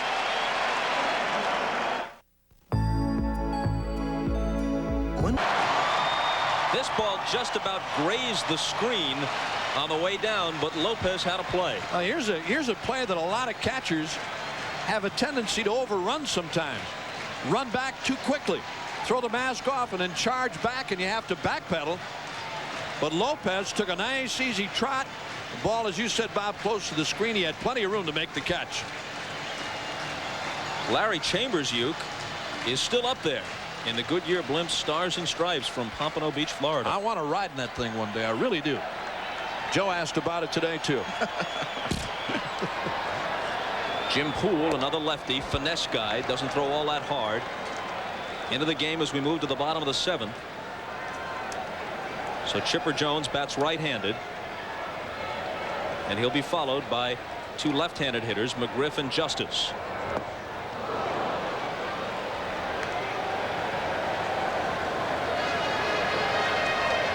Jones has a double, a single, and a sacrifice fly. Another good night.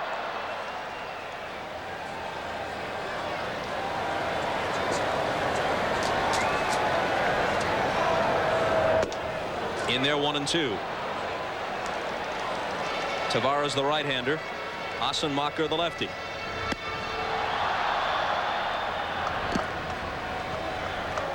They only use Mesa with a lead, obviously, and almost always for only 1 inning, regardless of the situation.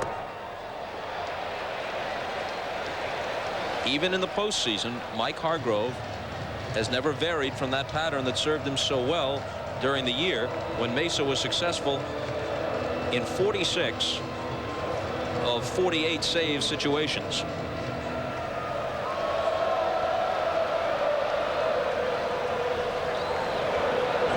2-2 pitch to Jones. Rolled to short. It comes up for Vizquel, and he's got him at first.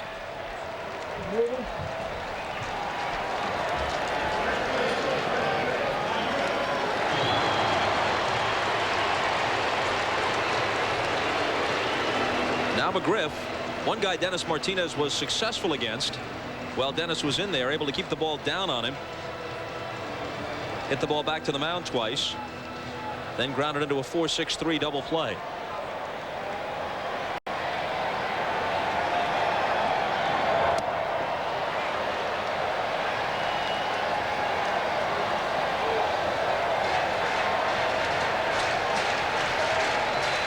Martinez right now stands to be the loser.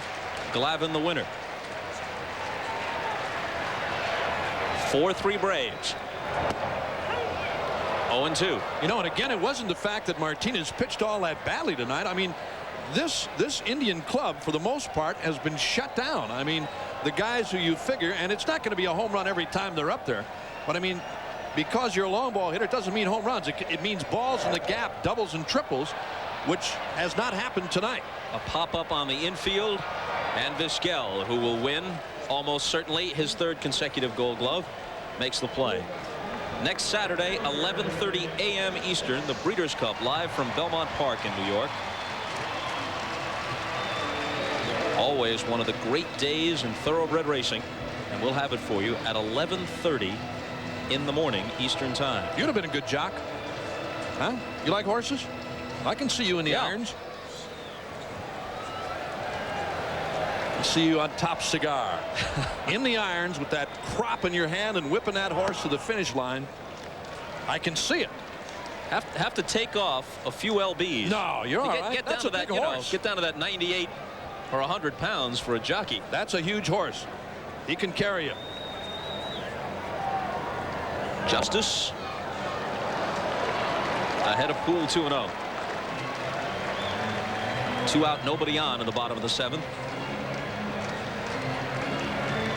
Here it is again, that little breaking ball, and David Justice on a check swing. Yep.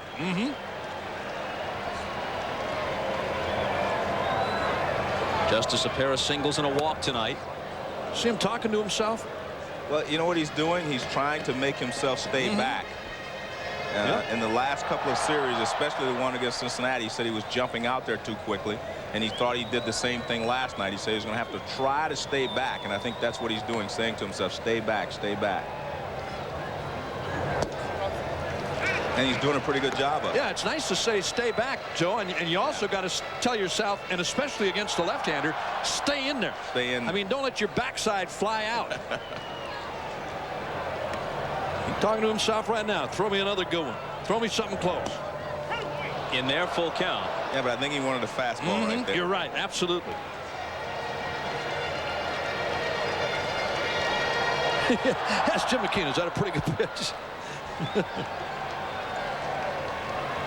McKean of the American League has the plate tonight. Fremming of the National League in Game 3 Tuesday. This ball well hit to right, but Ramirez retreats and tucks it away. So Poole sets them down in order in the 7th. 2 more cracks at it for the Indians, down by 1. Temperatures were in the mid-60s as this game began in Atlanta, and we understand it was also a mild day in Cleveland.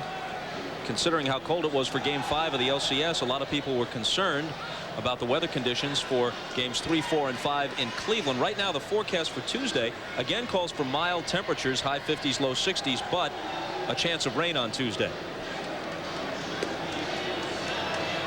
Alejandro Pena will work into the 8th, but Mark Wohlers has already gotten up to throw in the Atlanta bullpen. With Eddie Murray at first base, with the DH not part of the game in the National League City, that means that Paul Sorrento, a left-handed hitter who ordinarily would be in the game, is available as a pinch hitter. Now, it's amazing what a left-hander does to the Indian lineup. I mean, with Sorrento, a guy who normally hits 8th in the Indian lineup and is a big home run hitter. There he is right there. Paul Sorrento, big power man, but in the Seattle series, he was kept on the bench, and here in this series thus far.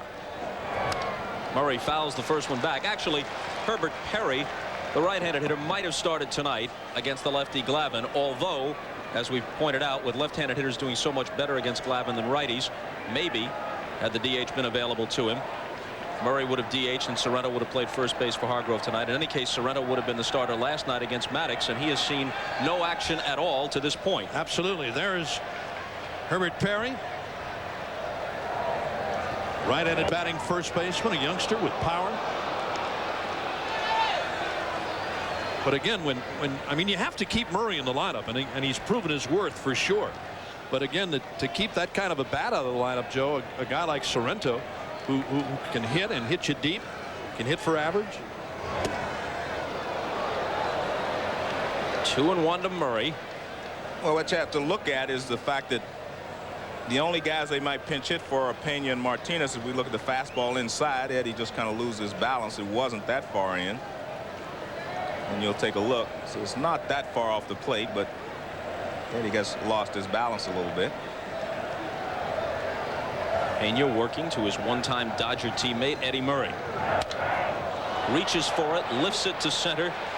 Grissom has it lined up. One down in the 8th.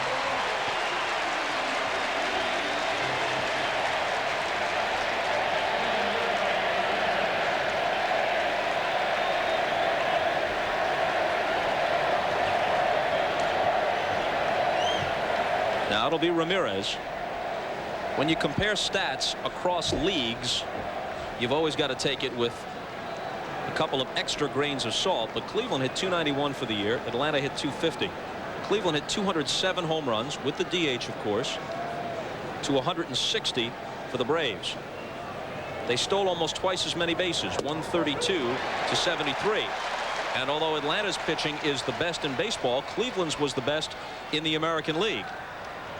I really didn't think there would be that much of a difference. Joe and I were talking about it, and you talked about it yesterday, Bob. The fact that this Atlanta pitching staff is that good that they can really shut this club down. And basically that's what they've done. And especially in situations where you've had a runner. I mean, Lofton is the guy that's really created the stuff for the Indians so far.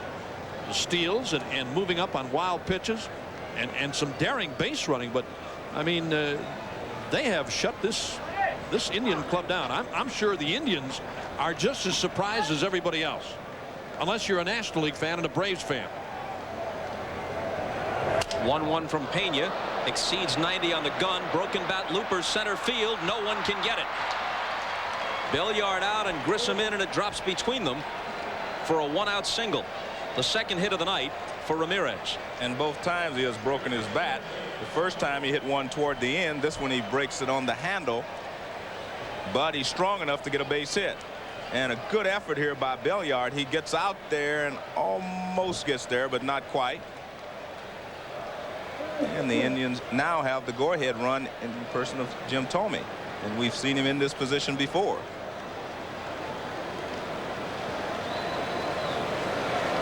Thome tonight is 0 for 3. It's another guy that, I mean, anything from the middle inside really likes to open up and really turn around on you. He can go the other way. We saw him do that in the League Championship Series with a 2-run homer to left.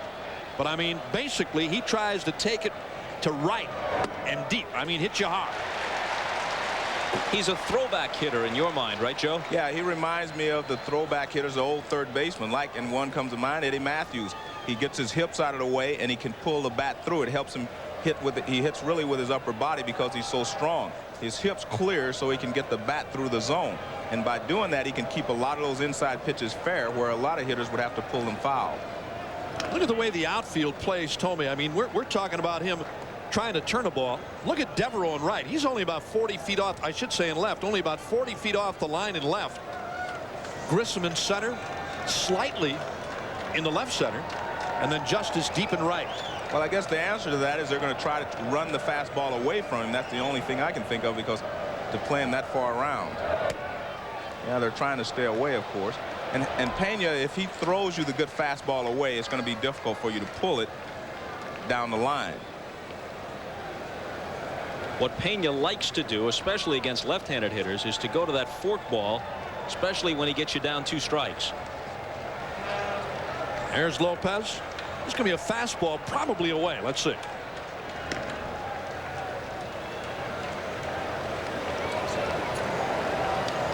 Big gaps in left and right center for Thome, but as Joe said, and from what Lopez is putting down and indicating, they want to stay away.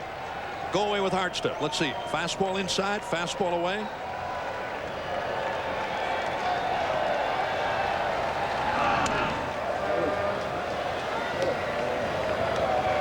This guy made a couple of good pitches on Bell, Joe, with a high fastball to get him to foul out. And then Murray on a high heater when he hit that fly ball to center.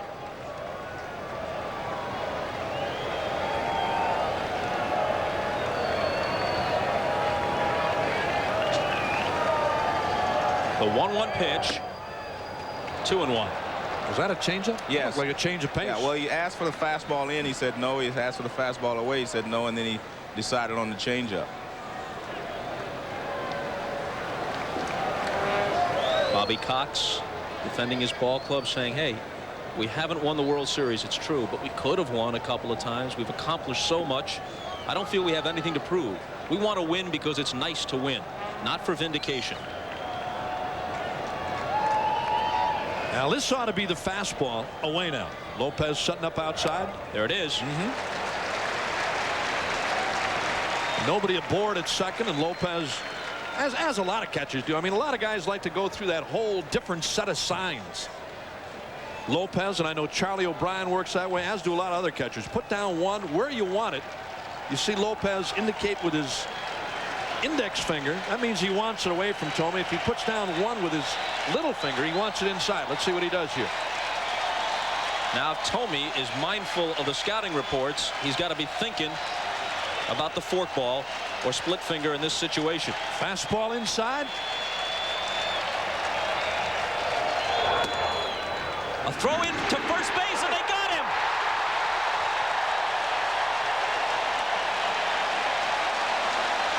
Ramirez with the mistake of a youngster in a World Series game, straying off first. That was a planned pickoff play, though. You saw the sign by Javier Lopez inside, and then he gave him the fist, like really pumping in there. And see, he's already throwing already. He's ready to go. That was a planned play. They saw Ramirez was getting too big a lead at first base. Oh, and they had him by plenty, Joe. Great pitch by Pena for a catcher to throw on. Right, high and tight, come right out behind the hitter.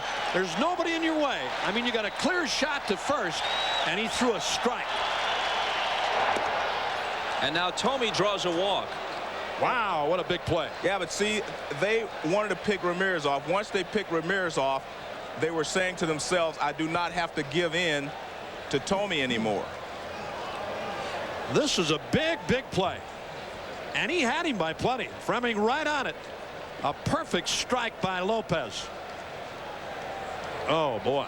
Mike Hargrove, Buddy Bell. Big play.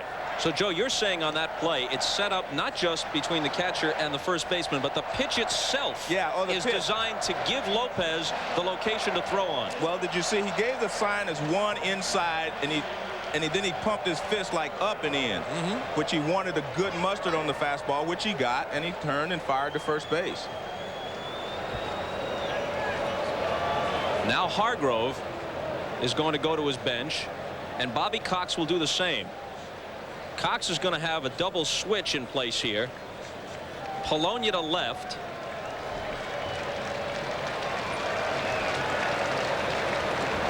Justice comes out of the game, and Devereaux goes to right. Pena's still on the hill, but let's see if Cox is coming to get him. Wohlers is coming in from the bullpen, so that's it for Pena.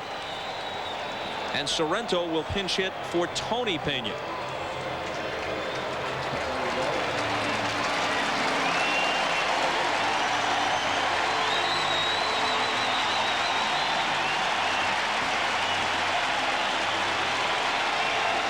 So with 2 out in the 8th, Wohlers out of the bullpen, Sorrento off the bench, and we step aside for a moment. One defiant. Let's watch the signals. He's going to give the sign inside. Now watch him pump it up. Give it to him. Now watch him look down at McGriff right there. He makes eye contact. Now here comes the ball right where he wanted. He doesn't take any time. He comes up firing to first base. I mean, he didn't look to see if Ramirez was off. He just came up firing to first base. No hesitation, and that's what made the play. How about the look on Thome's face here? Joe, he doesn't know what's going on. And he doesn't know it's a pickoff play. And neither did Ramirez. No, he sure didn't. And a swipe tag by McGriff, but Pena was the key to that. I mean, Pena was the key, right? He made a perfect pitch. High inside fastball. Lopez had no problem. I mean, Thome really didn't have to get out of the way. If Thome falls backward, Joe, or if he ducks down, then he impedes the throw of Lopez. But it was perfect. High and inside, you just move the guy back a little bit and come out throwing. Perfect pitch by Pena. And a big, big play. Wow.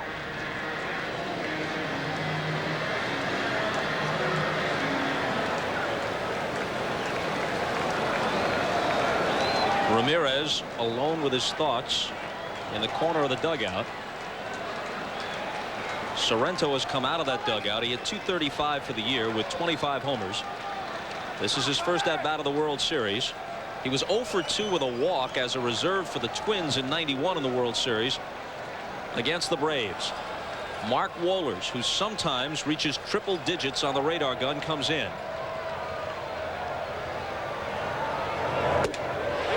You could hear the catcher's glove pop all the way up here. Wow. That last fastball approaching 3 digits at 98. I guess, Bob, what's the difference between 98 and 100? When it gets up that high. When it gets up that high, it's almost impossible. Thome at first with 2 out. That one reaches 99, and Sorrento skies it to center with Grissom starting in, then circling back and tucking it away. No runs, a hit, a base running gaff, a man is left, and it's still 4-3. Here's the MCI proof positive replay of the game, the one we were just focusing on. And again, a perfect pitch by Pena. What Joe and I were talking about a moment ago, Thome had nothing to do except lean back. No falling out of the way to impede the throw from Lopez, and he fired a bullet. And they had him. That was not even close, Joe, when you're talking about a pickoff play. I mean, you get a guy picked off first base by a foot or so, that's a lot from a catcher. Especially from a catcher. Tavares, the right-hander, comes out of the bullpen. After Sorrento hit for Pena, we've got a new catcher, and it's Alomar. Alomar is going to hit in the 9th spot, and the pitcher assumes the 8th spot in the order, vacated by Pena and Sorrento. So Alomar would be the leadoff man in the top of the 9th. So you're saying Hargrove is making that infamous double switch. Here's Devereaux, who came into the game for defense in left, promptly betrayed the Braves and allowed an unearned run with a 2-base error, but that's uncharacteristic for him. I'll tell you what, if that second one was a strike and it was not a check swing strike, that was a strike 2 or a strike 3. A strike also and strike 3. 4-3 Braves as they bat in the bottom of the 8th. Lifted to the right side, Ramirez comes loping in for the catch. Ramirez, no doubt, out there in right field replaying that pickoff. Very embarrassing and very costly, at least potentially, in the World Series. Hey, this is a heck of a game tonight, as was last night's. I mean, this 2-game series here in Atlanta has been great. It really has. To watch Maddox last night and Hershiser, and tonight was a couple of odd plays in this ball game, and the Braves with a chance to make it 2 in a row. Now the man of the hour, Lopez, is grazed by that pitch and trots down to first. He had homered to snap the 2-all tie his last time up in the 6th, and in the previous at-bat he had sent Bell to the wall to haul in his long drive. That's the way you like to be hit if you're going to be hit. It just barely ruffles your shirt. Well, they had given up a home run on the ball out over the plate, so I'm sure they were determined to pitch him inside, not that far in, but determined that they were going to pitch him inside and not let him extend his arms again. Got me, he said.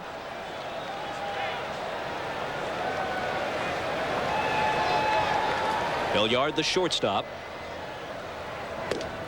cuts and misses. Polonia occupies the 9th spot. When they took Justice out a while ago, it was because he had made the last out in the bottom of the 7th. So the pitcher assumes that spot, number 5, and Polonia is in the 9th spot and on deck. I'm surprised that they're not bunting with Belliard here and just to try to get one more run for Wohlers in the 9th inning. A bouncing ball to short. Can they turn 2? There's one. Baerga gets rid of it, and they do. In the 9th, Alomar, Lofton, and Vizquel. There are a lot of women out there that become pregnant. Series Souvenir, the official 1995 World Series video. All the drama of the 1995 World Series, plus exclusive interviews are showcased in this remarkable video. To order the 95 World Series video for $19.95 plus $4.95 shipping, use your credit card and call 1-800-787-6227. 1-800-787-6227. Well, we had assumed that Mike Hargrove would double switch and let Sandy Alomar Jr. lead this inning off. But instead, Alomar is in the number 8 spot. The pitcher remained number 9. And the only left-handed bat he had, and this is why we assumed that Alomar would be the leadoff man, is the switch hitter, Ruben Amaro, who hit just 200 for the year and 60 at-bats, although from the left side he was 6 for 20, and that's 300. He was on the Phillies club that went to the World Series in 1993 after beating the Braves in the LCS, and he has better speed than Alomar, so should he get aboard to begin the inning, it would give Hargrove a few more options strategically. He better have some bat speed here against Walters. Leading off in the 9th. This is the guy, Ruben Amaro Jr. They decided to keep on the roster instead of Dave Winfield, the 25th man for the postseason. And the reason they did it is because of the speed. Winfield in uniform, as he has been for all 3 series, but ineligible.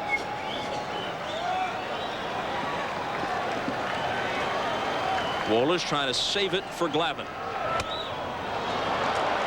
98 miles an hour, but outside the strike zone, and he's behind 2-0. Came on and got Sereno, I was going to say, to win the 8th inning on a fastball with a fly to center. Missed twice here on Amaro. But he did struggle to close a couple of games against the Colorado Rockies in that series. He got it done, but he struggled a little bit. Walked a couple of hitters. You knew he was going to make him throw a strike, and he did at 98. But that's the right thing to do. If you're leading off as a pinch hitter, and especially a guy that's not known for his power, you make them throw you a strike. Braves outfield playing Amaro to hit the other way, with Walters throwing in the 90s range. The outfield swung around towards left. They don't feel that Amaro is going to be able to pull it. Polonia shallow in left and close to the line.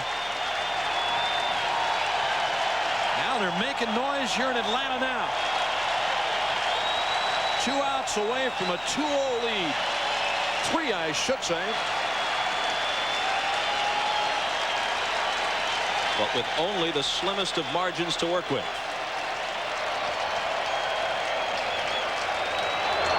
Struck him out to begin the 9th.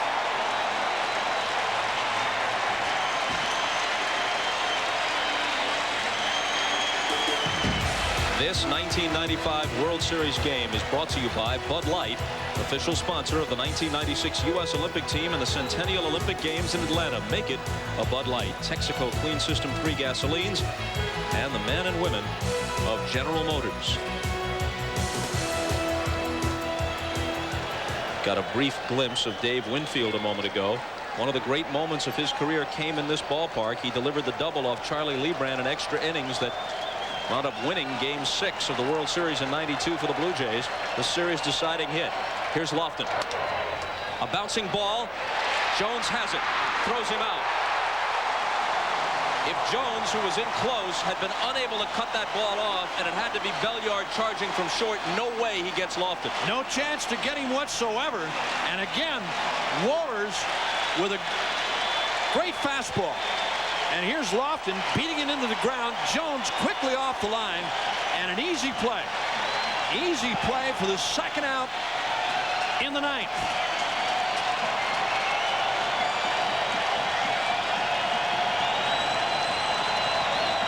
Vizquel is hitless. And a strike.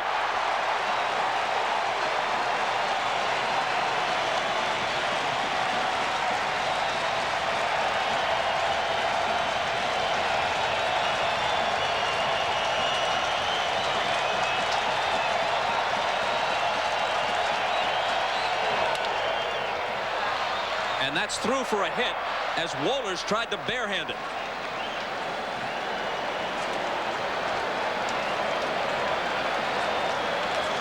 He couldn't do what Omar routinely does, barehand the ball. That was a hot shot. He hit the ball pretty well. Low fastball, and again, Wohlers up into the air. He never really had a chance at the ball. It looked like it hit him off the fingers. So the Indians with a tying run aboard. Not done yet. And that's just a reaction by Wohlers. If he could have thought quickly enough, you would never put your pitching hand up there on a ball hit that sharply. Vizquel stole 29. Second on the team to Lofton's 54 in the regular season.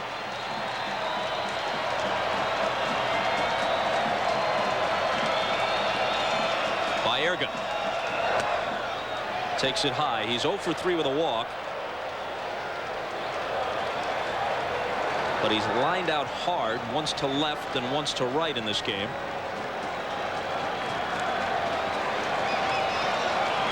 Well, Wohlers does not hold runners very well. He has a slow delivery to the plate, but I don't think the Indians are going to risk being thrown out at second base for the final out of the game. I think they're going to let Baerga hit.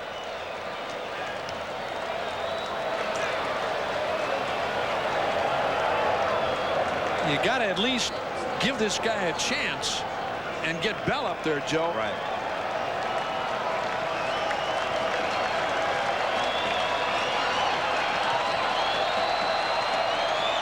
The 1-0 pitch, grounded foul. During the regular season, Baerga had 90 RBIs. Remember, they played only 144. And he hit over 300 again at 314. He is a very fine offensive player. I mean, he has done some things that only the great Roger Hornsby has done. 200 hits, 100 RBIs, hit over 300. This was the 4th straight season that he topped the 300 mark. Wohlers trying to finish it and send the Braves to Cleveland up 2-0 with their second consecutive one-run victory. Vizquel is going on the 1-1 pitch, and there's no throw. A single could tie this game. Hargrove showed me something there. Normally, managers do not want to have the game end with their runner being thrown out at second base. But again, Wohlers does not hold runners well. And look at the high leg kick, high slow leg kick. And Vizquel had a great jump, no throw from Lopez. He had about a 5-step jump, Joe, after his lead. And despite the fact that Wohlers is throwing in the high 90s, Lopez had no shot. Put that ball in your pocket. He had no chance for Vizquel at second. And the 2-1 pitch. Up high, 3-1 with Bell waiting. Polonia, we know, has a weak arm in left. Grissom, you said earlier, average arm in center. Joe, what about Devereaux, who's now in right? Again, Devereaux throws pretty well, nothing outstanding. But again, with 2 outs, you're not going to get Vizquel at the plate. None of the outfielders are going to be able to throw him out with 2 outs. He's going to be running on contact, and he runs well. They will not have a shot at him.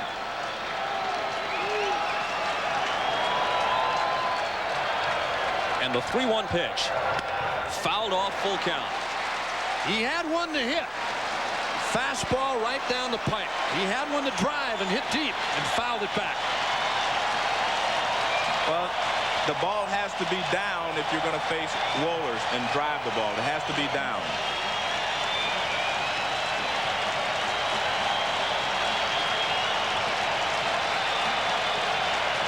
Wohlers with the Braves since the early 90s. Never able to seize that closer's role until after this year began. Suddenly it all came together for him.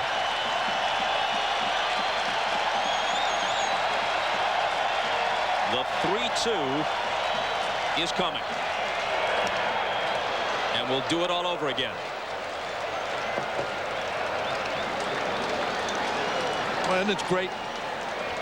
This situation, guy throwing hard, hitter sitting on a fastball, and a guy with power. The tying run aboard. He's the lead run.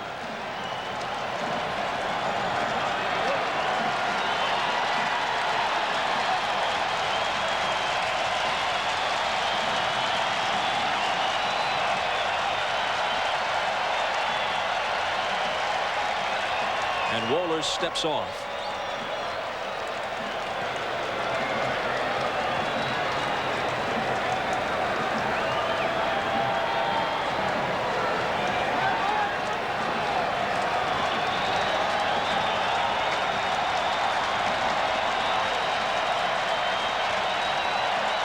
Again, the 3-2. And this one is popped up. It's Chipper Jones. And it's 2-0 Atlanta.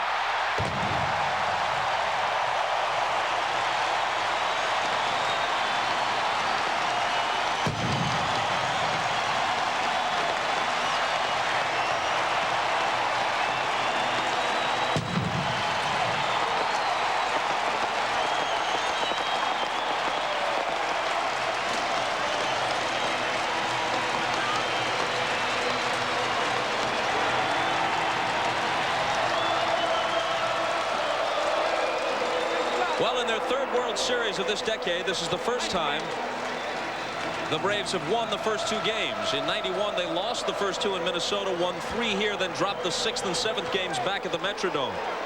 The next year against Toronto, they split the first 2 here, wound up losing in 6. Now they take a 2-0 lead to Cleveland. Well, we talked about how dominating the Atlanta Braves pitching staff was, and they have showed it here in the first 2 games. And Wohlers again to close out Baerga, Joe, with a high fastball and getting him on a pop-up to end it. Well, again, in the past, the bullpen has been a liability, and now it's their security blanket. Whenever he goes to the bullpen late, he knows he's going to get a good performance out of there, and I think that's the difference in this Braves ball club compared to the one in '91 and '92. Glavine wins. Martinez loses. Dennis Martinez. Wohlers the save. Murray a homer in the losing cause for Cleveland, which briefly gave them a 2-0 lead. Javier Lopez, the home run that turned out to be the game winner. So tonight's Chevrolet player of the game is altogether now. Yeah, Javier Lopez. For his work with the bat and behind the plate with the key pickoff of Manny Ramirez. Here's the home run. The game was tied 2-2 when he touched this one off in the 6th against Dennis Martinez. It just kept carrying over the center field fence. So in conjunction with this program, Chevrolet will contribute a total of $50,000 to the Boys and Girls Clubs of America in the names of all players of the game for the 1995 Major League Baseball season. Down to Jim Gray, who's with tonight's hero. All right, thank you very much, Bob. I am with Javi Lopez. Javi, can you tell us about the home run that you hit in the 6th inning there? Oh my God, I still can't believe it. But now that I did, you know, I have to enjoy it and celebrate with my teammate now that we won. And that was the key of the game, that home run, because we won just for 1 run. And it was kind of exciting. I was trying to be very aggressive because I knew he got men on third base and he didn't want to throw any pitch in the dirt. So he was trying to bounce right down the middle, tried to surprise me. And I guess that pitch is going to be right down the middle, and I took advantage of it. Did you feel as though Tom Glavine struggled tonight? No, actually, he was throwing pretty good. I mean, now that he doesn't have the best stuff today, but at least he knew how to work with it. And he was bouncing the corners, and he pitched a pretty good game. He don't give up only 2 runs, only 1 home run, and he threw pretty good. Did you feel as though the key play of this game was throwing out Ramirez there in the 8th inning? And tell us about that play. Oh, that was a big out. I mean, I saw Ramirez take a big lead in first base, and I get in touch with Fred McGriff. And he saw me when I gave you the sign. So the next pitch I threw right at him, and we took him out. Congratulations, Javi, on a great night. Thank you. Let's go back upstairs to Bob Costas. Well, Joe and Bob, one guy who is going to be, I would think, in a pensive mood on the flight from Atlanta to Cleveland is Charles Nagy. The weight of the world on his shoulders come Tuesday night. He is the Game 3 starter. It's been a week and a half since he worked and pitched brilliantly in a matchup with Randy Johnson in Game 3 of the LCS at Jacobs Field. He will oppose John Smoltz, who has been an excellent postseason pitcher throughout his Atlanta career. We're going to step aside here for just a moment. We'll be back to wrap things up from Atlanta in a moment. Tomorrow on In the House, Marion's therapist gets physical. Never had a 2-0 lead in the World Series before. On this, their third trip, they take that 2-0 edge to Cleveland, and we take it down to the field again. Jim Gray is with Tom Glavine. Jim? All right, thank you, Bob. Tom, were you a little bit off tonight? Were you struggling a tad? Oh, yeah, I was having a little bit of a tough time, particularly with my fastball. Wasn't as consistent with the location as I wanted to be with it, but fortunately, the one pitch that worked real well for me was my changeup, and if I have to have one pitch work, and that's the pitch I need to get going, and I was just fortunate I made some decent pitches in key situations. The guys played great defense behind me, and that seemed to be the difference. It's gone the other way at times in the postseason for the Braves. Do you feel as though you got away with one, and you guys kind of stole one tonight? Well, I think we, you know, we came out of here in another game that we very easily could have lost, but you know, that's the nature of postseason play. When you get two teams that are as evenly matched as this, every game I think is going to come down to the wire, and you're going to have a situation where one player or another and the other team may win. But we've been fortunate this postseason. We've made the plays we've had to make and got the key hits when we've had to, and we've come out on the winning end. Tom, you guys have never been up 2-0 in a World Series. How will you approach this differently now, and is it that big of a difference going up 2-0 as opposed to being in the other situations you've been? Well, I think it's a big difference being up 2-0 opposed to being 1-1. You know, obviously 1-1, the series is even and anything can happen, but still got to get to 4. Yeah, you do. But we're in a good position right now, and you know, I like our chances with Smoltzy going out there in Game 3 with a 2-game lead, and by no means is this thing over, but you know, obviously it's the best position we could possibly be in, and you know, now it's just up to us to take advantage of it. Smoltz and Nagy, Game 3, can you evaluate that for us? Well, I think it's going to be a great matchup. You know, Smoltzy's been a great postseason pitcher for us. You know, Nagy's had a great year and then you know, pitched pretty well in the postseason. So I suspect you're going to see another game like you saw these two nights, where it's tough pitching and it comes down to some clutch hits. Tom, thanks for coming out. Okay, Good Jim, luck you're in welcome. Cleveland. Thanks. All right, let's go back upstairs to Bob Costas. Jim, thanks a lot, with Bob Uecker and Joe Morgan. You know, you got to like Javi Lopez for another reason besides the defense and the home run. We knew Glavine was struggling. Glavine knew he was struggling, but publicly, Lopez, the young catcher, was not going to say that. No, he didn't, and I think that's what every catcher tries to do for a pitcher or for his staff. I mean, sometimes a manager will come out to the mound and say, "What's he got?" It's not the catcher's choice to say, "He doesn't have anything. I'd get him out of here." Because if the guy stays on and finishes the game, you're the guy who looks bad. I'll tell you what, Glavine, I thought, did a great job tonight. I mean, he had to make pitches, and he made them when he had to. And the big guy Lopez with the big home run and that great pickoff play at first. Taking the 2-0 lead now makes it virtually certain that Steve Avery will pitch Game 4 rather than Greg Maddux. Now, Maddux could come back, although he's been used only once this year on 3 days rest. Having thrown only 93 pitches, he could come back and pitch the 4th game if they were trailing. But I think it's almost certain now, Joe, that Bobby Cox will say, why not give Maddux his usual rest, bring him back 100% and strong in Game 5, especially because Avery pitched well his last time out. Well, not only last time out, he pitched well his last 4 times out, 3 in the regular season and also in the postseason against Cincinnati. And remember one thing, Steve Avery is one of the top pitchers on this staff. Everyone thought that Steve Avery was going to be the best pitcher in this group because he has the better fastball, he has a good curveball, he has a lot of, you know, stuff going for him. But I like John Smoltz. I think John Smoltz in postseason play has proven that he knows how to win. I mean, he's won LCS games and he's also won World Series games for them. Well, now, here are the Cleveland Indians. 100 victories and 44 losses in the regular season. We mentioned in the LCS, the only times they really played from behind all year, they lost the first game to Seattle, and then they were down 2-1. But they have never been this deep in a hole all year long, and that maybe takes a little bit of the strut out of your stride. They have been clearly the best team in their league. They go home now down 0-2. Well, I think a lot of people are surprised, Bob. I think a lot of Indians fans very, very surprised. I am too. And not to take anything away from the Braves, because I thought, you know, the Indians would come in here and score a lot more runs than they did. Not maybe a lot, but because they do have a pretty good pitching staff themselves, I thought might get out of here at least 1-1. One thing I do know, we're going to Cleveland. Yes, that is correct. I'll see you on board the flight tomorrow. And that game will be on NBC at 8 o'clock Eastern Time, 5 o'clock Pacific. That's when we come on the air. The game is scheduled to start at about 8:20 Eastern Time from Jacobs Field, and they will truly be rocking and rolling in that ballpark and in that city, the home of the new Rock and Roll Hall of Fame. A quick look back at some of what transpired tonight in the second following the single by Bell. The high fastball from Glavine is taken out of the park over the left field fence by the ageless Eddie Murray for a 2-0 lead. But after the game had been tied at 2, Dennis Martinez weakening, puts the fastball out over the heart of the plate. Lopez went and got it. It clears the center field fence, gave them a 4-2 lead. The Indians got back to within 4-3 and had Ramirez at first with 1 out in the 8th. when they threw in behind him and Lopez picked him off with the throw to McGriff. Look at the reaction from Mike Hargrove. Ramirez, the youngster, making the mistake and straying too far. The Indians put men on base after they got within a run, but they could never punch that tying run home.